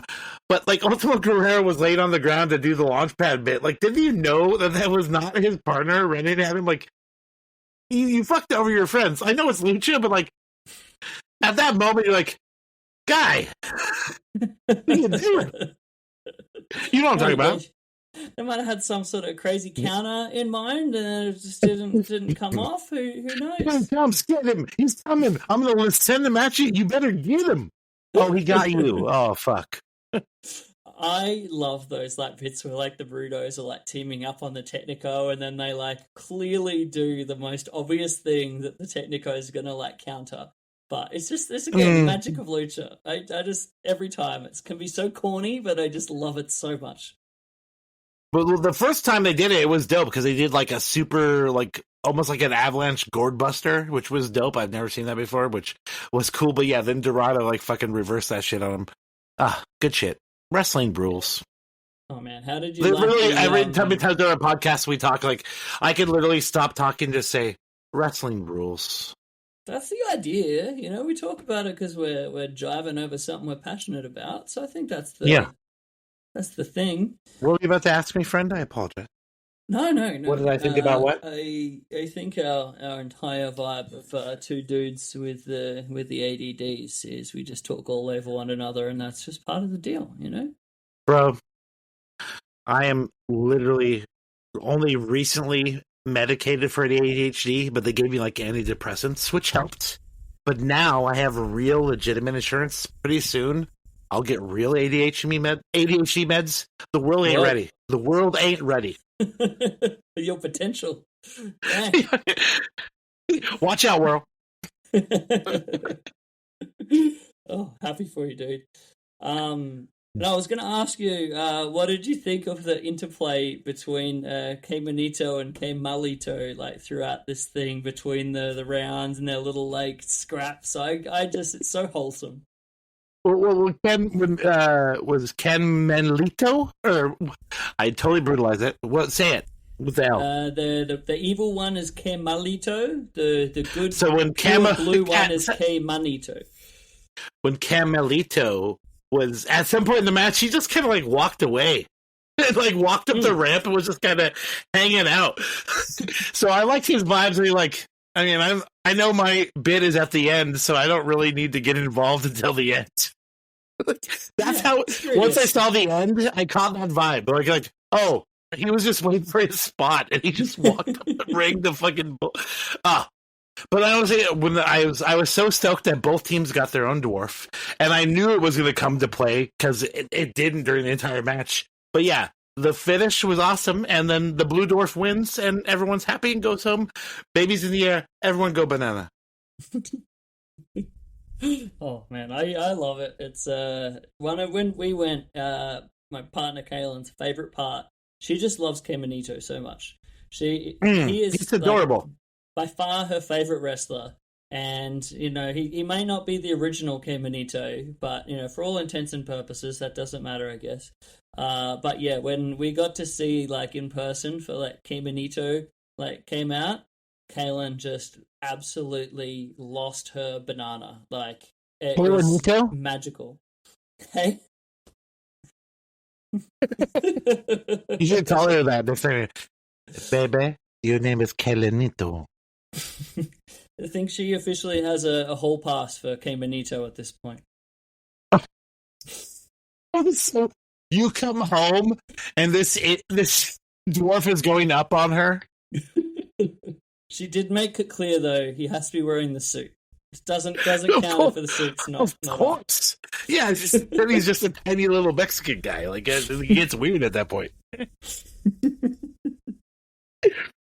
Oh, but I just love that he's got like an evil version of him. It's like that great, like in wrestling. You've got like this guy, but then you've got like the evil version or the black version or the version of like Octagon and Pentagon.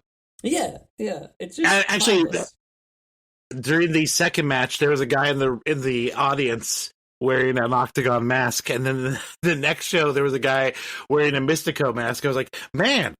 These crowds are star-studded. We have Octagon watching the match previous show.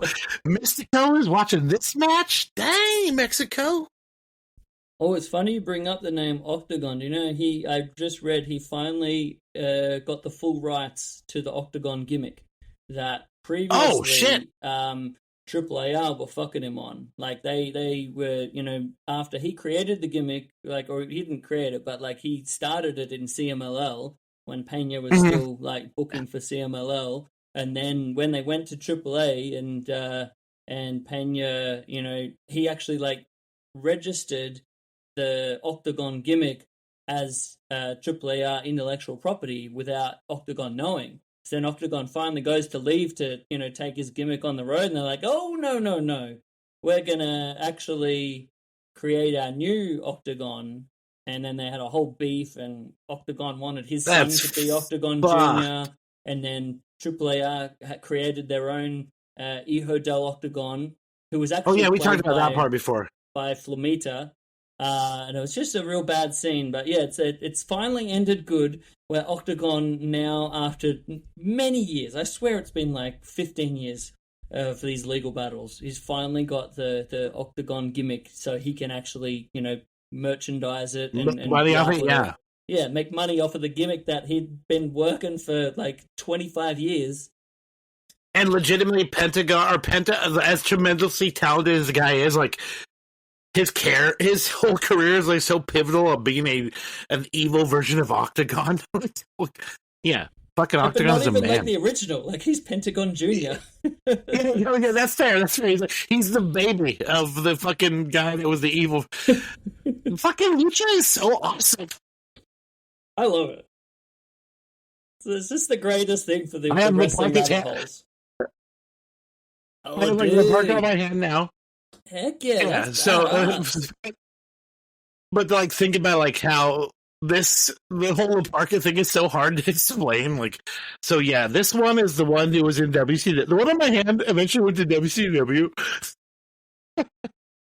Dude, I love so much people today, shit. like these WWE fans who like, oh yeah, so we got a new La Parka now. The old one died. And you're like, no, actually, the old one didn't die. No, he didn't. The original one is still around. Very much alive. Then the second one died, and then now we have another junior version, but the real one is still kicking as LA Park, and he's the most badass man you ever did see. Still awesome. Yeah, what a fucking stud. And honestly, I definitely dig the work of the new La Parka. Like, he's not La Parka for me, but he's still fucking awesome. But, I guess in time, he's part of the Los Brazos family. So I think he's like he's a Super Porky kid. Porky. Yeah. Oh, okay, cool. Wow, I love Super Porky. Do you know what? I take everything back. New La Parka is my shit. But he doesn't look like one of the Brazos. Like Dude, He's skinny. so skinny. He's so skinny, and his actual La Parka mask is way more Sugar Skull than every other version of it. Like, you know what I mean? Like, I mean, at least he's doing his own thing, I guess. Like making it's it cool unique looking. to his style. Kind of wings instead of like an actual hood. It's like almost like wings right here, which is kind of cool. Yeah. Well, it seems like the new AAA fans / WWE fans are digging it. So good for him. Oh, speaking of that, mm. Mr. Iguana, or that guy, like has been the most popular guy in WWE because wrestling fans and WWE admit that the silly and fun is what's awesome. Dude, don't you feel bad for what's his name, the evil dude who was in like AEW for a hot minute, but he man, how is his name escaping me? You know, like the indie guy who like did the evil face paint kind of deal. Oh, Danhausen. Yeah, Danhausen. He would fit perfectly in with that, but apparently he like can't get his AEW release or something, and Tony hasn't used him for what, 2 years now or more. He's legitimately so funny, and like is a good wrestler who just decided, you know, character makes money. Yeah, the Danhausen thing is awesome, and it's a shame. Like Tony could have made so much money. Person as well. Yeah, I hear Donovan is a very nice gentleman. Man, well, I hope he pops up and gets some. He would fit so well into that AAA and WWE Mexico kind of stuff currently. As much as I don't plan to ever watch WWE again, like I would be totally fine with Danhausen making the money he wants to make. Like that's how I feel about wrestling. Like I don't consider it selling out. You've been getting yourself beat up for years and years and years for like under $100 at some points. Like you deserve to go on and make your ridiculous amount of money. Like please do that thing. Dude, I'm the first one to like say, especially for workers that I know that have like busted their ass and, you know, put like a lot into this and have sacrificed a lot, like get that bag, dude. Like get the fucking bag. They'll be like, "Oh, you're gonna go ruin your career to go make money." This is you just said the word career. So because they want to entertain you, they have to take less money, or fucking fans. I mean, like it's a double-edged sword. So I saw something recently. I think you know Joe Dombrowski. I don't. Dude who done like a lot of like wrestling historian stuff, wrestling commentary shit. Like he's a really cool guy. Probably do. It probably escapes me. But he was saying, he did a post on Facebook the other day about how a lot of guys feel like they have to do everything to get signed. You know, it's like, and that's the defining thing of whether they're a success or a failure in wrestling today. And you have so many guys who put so much pressure on themselves and everything. And then the reality is for a lot of dudes, they could get signed and then it's actually not what they pictured at all. And it's just a really frustrating thing. And it can actually like suck their passion that they have for this thing completely out of them and kind of kill wrestling for them. So it can go both ways. So I do, you know, I respect the guys who are like, you know what, that's not for me. I don't need to sign with a big company. I'm just going to enjoy this thing. But yeah, the guys that are like been doing it for so long and they're just like, dude, I want to get that big money. Like whatever people want to do at the end of the day, I don't judge. Or the guys who've been doing it so long and never thought that the WWE would be an end goal, and then they get that opportunity and their fans like try to fucking turn on them because they're actually following or getting the height of their fucking career. And like, I don't like it. I like it when you were bumping for me for hot dogs. I'm like, fuck you. Ugh. Yeah. But what a heck of a tangent there. My gosh. Sorry, bud. I just want to note to everyone that real quick to change the subject. Behind my computer right now, I have Jamal and Rosie action figures. So yeah, I'm legit. I'm true to it. I'm not new. This is baby. This is a fucking manga figure, whether you like it or not, bitch. As long as you got a Rico in there somewhere, that's what we need. I don't have a Rico, damn it. Oh my gosh! Please, if anyone out there has a line for a Rico action figure, send it to Rico Constantino. Please. All right, guys. I know I'm a weird individual, and on this show, I get kind of drunk and rowdy. I hope you're still listening at this point, because Chris deserves listeners. I think it's a fun chaos here. You know, we're here for a roller coaster ride, and it's not necessarily a direct line. It's like one of those movies that like starts at the end, and then we flash, back, and then we just keep the Memento podcast or the Pulp Fiction of podcast. See, that feels a little bit too lofty a description. All right, Memento is the better one, I guess. Yeah, maybe a more poorly done version of one of those. Anyway, I love this match. I thought it was great. Tell me what was it about Neon? You said he really like floated your boat there. What was it that really took your fancy here? The first moment was a Hurricane Run, and I know the bass has a lot to do with how well that move looks, but he was like so effortlessly fluid when he threw his body around and then caught the legs around the head. And then everything was like perfect arches on the like backflips or moonsault situations. Like, I don't know. The guy was so good, and I liked Mascara Dorada from the start, and then this guy Neon fucking killed it, dude. How long has that guy been wrestling? He's quite young. Like, he was coming up with, I think, like, Futuro was another guy, and, like, Star Jr., kind of like, I feel all in that kind of, like, crop. But, yeah, of all of them, I feel like, Neon and... I'm banking on that guy. It's been a real He's success awesome. Story. I mean, obviously, Tony. we're seeing Mascara Dorada do so much cool stuff these days. That guy's just a phenomenal, athletic flyer, but he can actually wrestle too. Like, he's so great. Yeah, I dig both those, but yeah, Neon, that guy, I see big things for him, especially knowing how fucking early he is in his career. Like, Tony, you should have made that. I know Arez is awesome, but you should have made that guy fake hologram. It's funny like that you say that though, because I think you hit the nail on the head when you said like so much of it is on the rudos and the bases that you're working with, right? So I feel like the trio of Los Guerreros Laguneros, of Ultimo Guerrero, Gran Guerrero, and Stuka Jr. are three of the greatest bases you will ever have, like, as a technico. They will make you look incredible. Like, Gran Guerrero and Ultimo Guerrero especially. Like, it doesn't get better than those guys. And I swear, you could take Neon, put him against a random heel in AEW, and I think half of his stuff would look like shit because they don't know how to base for it necessarily. I mean, if you get someone like Taurus, of course it'll look fantastic.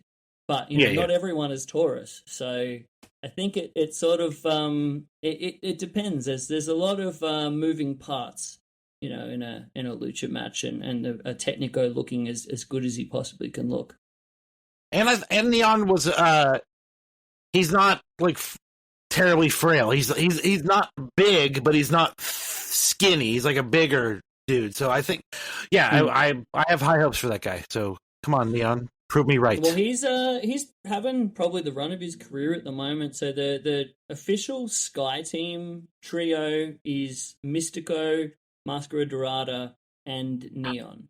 So they are the official Sky Team that's awesome trio. Yeah. So him being paired, with Mystico and with Mascara Dorada was a big thing for him. And the previous iteration of Sky Team was always like, I can't remember if it was officially called Sky Team, but it was a similar kind of like Mystico trio with like, I want to say Volador Jr. and maybe Soberano or someone like that. The official lineup's escaping me, but it was a big deal. So for them to be, the official Sky Team, I feel like was a real coronation for Neon. That's dope. So many of these big Friday night Arena Mexico shows this year have been main evented by Sky Team.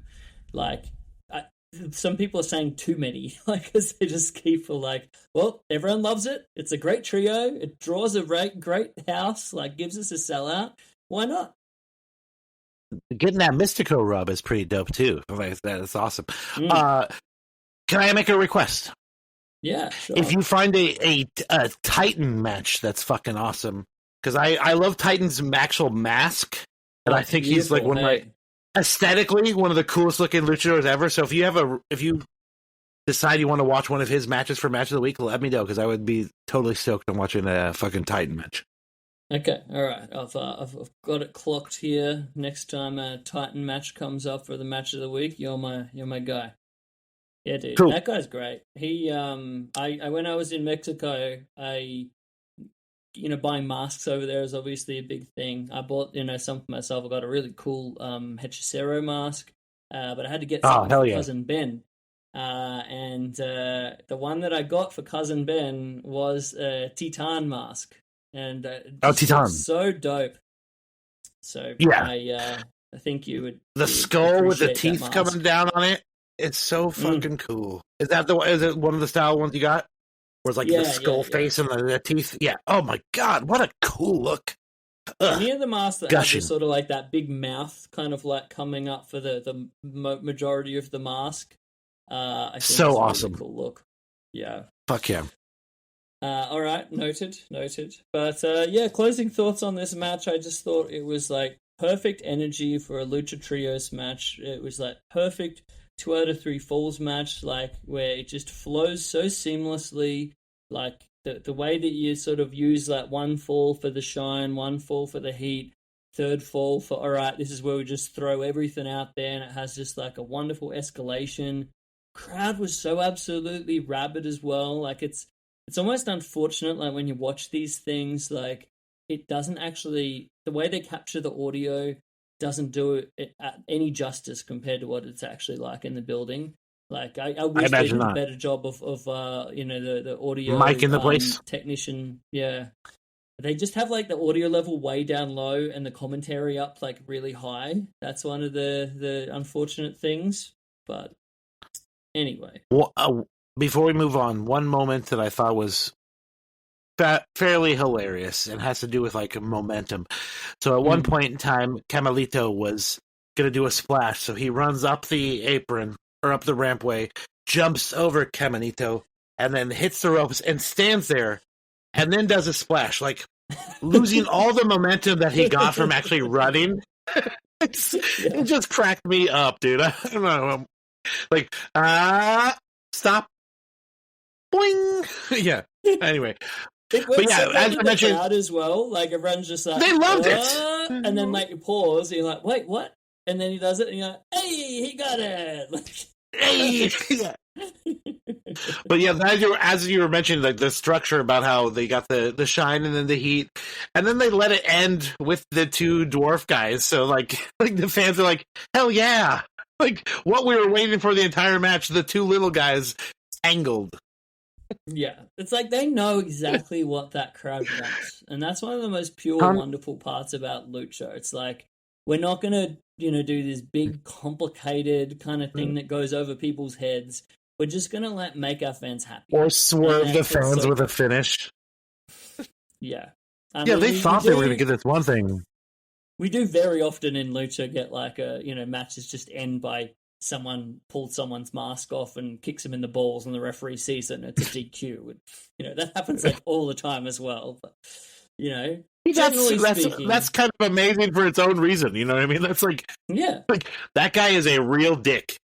Like he didn't even want to try to finish his match. He is done. Yeah. Yeah. Like the Inverno special. But I think, when it comes to a big main event like this was just about as good as it gets. And this is the kind of match where, like people say, what kind of match would you show a non like wrestling fan? And you have like some people say this like bloody like Okada Omega like bullshit. And I'm like, dude, no, I'd show them this. Like this just captures all of the beauty and ridiculousness of Lucha and what I love about it. Or you be guys like me who say, you want to watch WLC with Hornswoggle and Torito? Because you will love that shit. Hey, we're getting minis in both matches, so both good answers. Yeah, exactly. Legitimately, WLC is way better than it deserved to be, and I would legitimately show that to people. Like, you want to know what wrestling's all about? Watch these 2 little guys have a fucking banger. You know that, what was the El Torito? He was actually Mascara Dorada back in the day. Exactly. Yeah, exactly. I was trying to link it in. Yeah, good job. We got there. Yeah, dude. You get there? I didn't mean that to be as like. I know. Way to go, little buddy. Pat you on the head. Yeah, I didn't mean to sound like as much of a dickhead as I came across. it's fine. I didn't take it that way. Oh dear. It's been a long episode. Yeah, it's almost 2 hours at this point. Ladies and germs, thanks for sticking around. Yeah, this is when I did one of these ones with 3 matches with Richard, we called it Sin Limite, and I think that's what we have again here today. Sin Limite with Unkle Beek and Chris. Yes. But now we are at the end of the show. I will say thank you so much for joining us Thank today, you. Jeremy. Where can our viewers check out your Brad art that they can buy on a T-shirt? If you want to check out T-shirt type things, I have a little site called pentagonzo.com. It's a mixture of wrestling-based silliness, ska music-based silliness, all kinds of weird stuff. I think there's a Don Cheadle as Captain Planet thing up there. But yeah, all kinds of nonsense over there at pentagonzo.com. Thank you to my buddy Josh for having that name for me. And then if you want to follow me on the World Wide Web, yeah, appreciate it. He actually took time to get me that URL. Thank you, friend. But yes, if you want to follow me for social media, yucks, I'm on Instagram, I'm on Blue Sky, and I'm on the Twitter formerly known as X, or X formerly known as Twitter, whatever. I'm James Vanderbeek. Not that guy who has cancer who's dying, and I might have to change my name if he dies, right? Like, it seems like I'm like Creek guy dying. Yeah, he's got cancer. Oh dang! Like, do I have to change? That? Like, it seems like in bad taste at this point, right?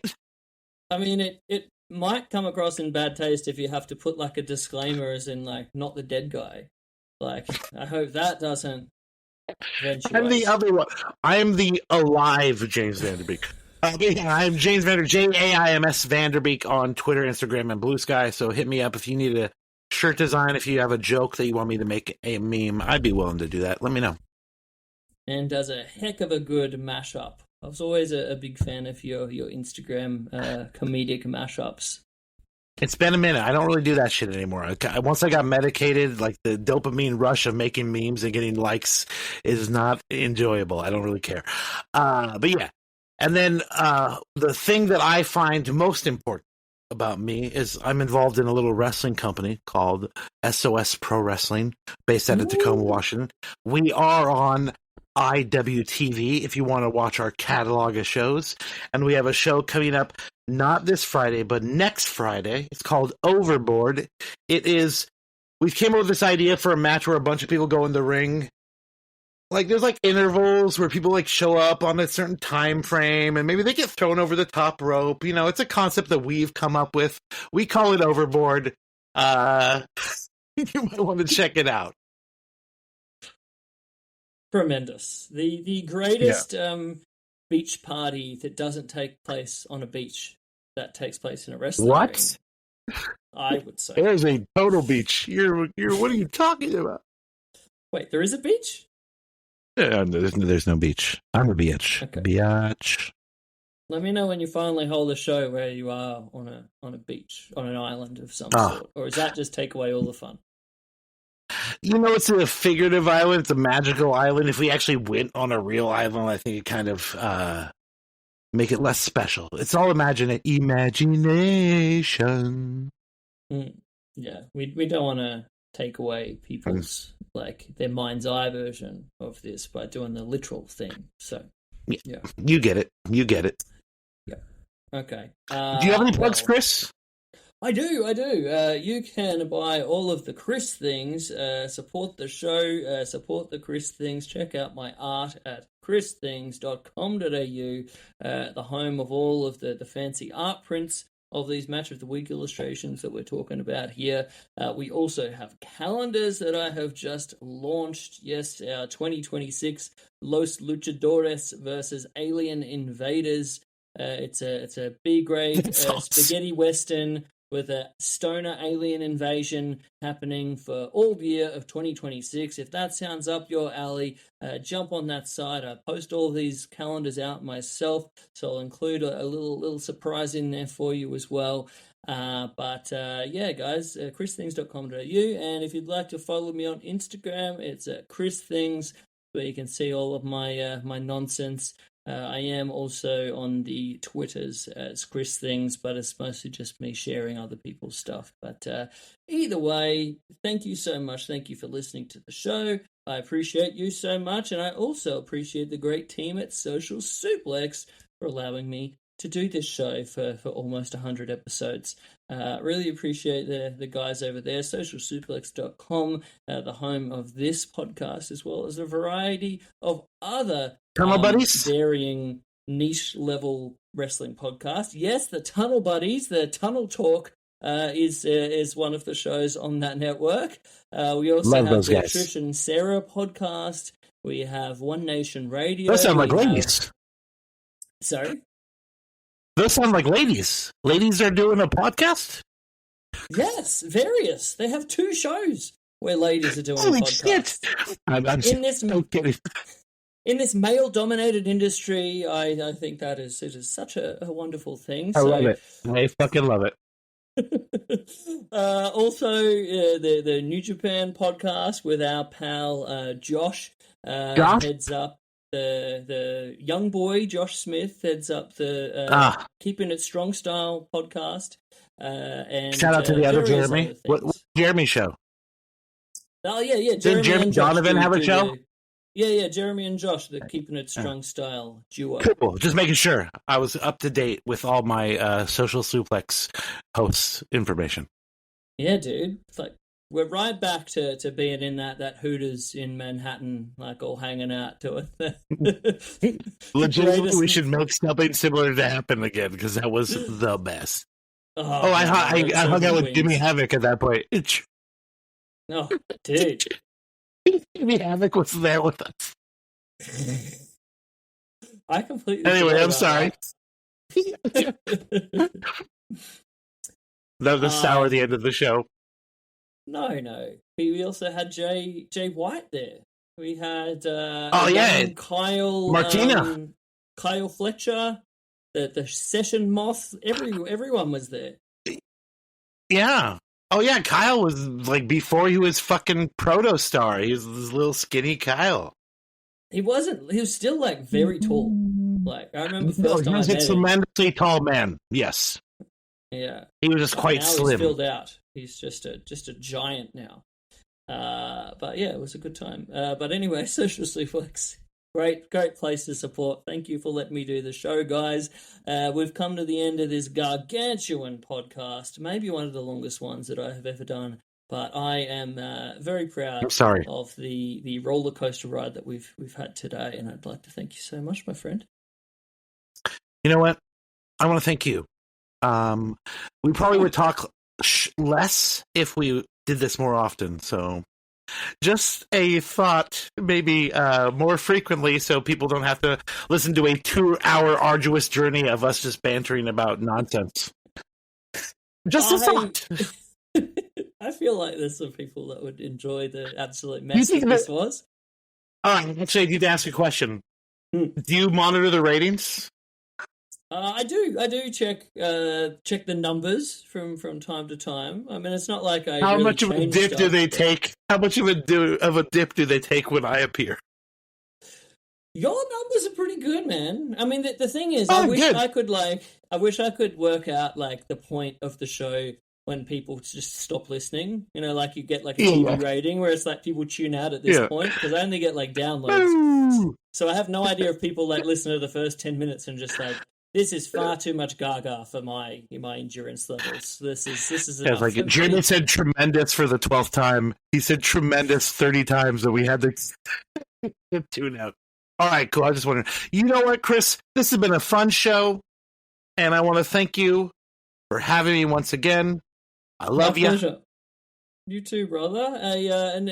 Before I forget it, you mentioned Tremendous. Yeah. My all-time favorite, not one of my all-time favorite wrestling podcast personalities back in the day, on a network that you used to be involved in, MLW Radio back in the day, the Conan show. I used to love the amount that that Conan would just drop Tremendous after a lot of Iranian tobacco, and I'd be like, I love that guy. Tremendous. And we all have favorite crutches. We all have them. Man, I wonder whether anyone in the world gets these references. Like, was anyone also listening to MLW Radio with Conan back in the day, or am I just revealing my my age at this point? It's so funny. And so it's like, wait a minute, that's Jeremey from Indian River with Matt Farmer and Jeremey? No one said that at all. You don't know that. All right, let's kick out. Let's get out of here, Chris. We're getting ridiculous. We're not kicking out. We're tapping out at this point. Thanks for having me. You're welcome, friend. This has been Wrestling Art with Chris Things. I am Chris Things. I hope you have a wonderful week. And we'll see you next week. Farewell. Love you, kids. Bye. Here we go. Lovely show. Absolutely absurd. Yes, indeed. I do the hammer lock. Do the hammer lock, you turkey necks. Yeah, do the hammer lock. I do the hammer lock. Everybody's doing it. Do the eye gouge. Yeah, do the eye gouge. Do the eye gouge, you turkey necks. Yeah, do the eye gouge. I do the eye gouge. Everybody's doing it.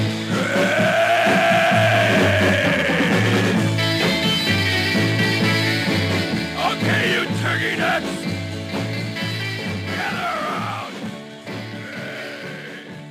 Let me show you how to do the crusher. If you're a podcast host, listen up, this one's for you. My name is Allie Jackson. I'm the host of Finding Mr. Height, a dating and relationship podcast that I've been doing for 4 years now, sharing my positive and practical approach to dating that's built on my own life experience. And I wanted to share another experience that I've had, my secret behind monetizing my show. It's called Red Circle, and I was just telling my colleague about how much I love their platform. With Red Circle, not only am I getting a seamless hosting experience, but I also love the support I receive in ad sales. It's not just typical ad sales either. It's targeted opportunities based on my show and my life. And the platform is super simple. You just set your preferences and Red Circle matches you with sponsors that align with your show. You can vet every opportunity and their platform gives you great analytics. More recently too, my Red Circle team has brought me opportunities outside of my podcast on social media to really augment the podcast partnerships, bring them full circle. I just can't recommend them enough. If you want to give it a try, go to redcircle.com to get your free trial. That's redcircle.com for a free trial.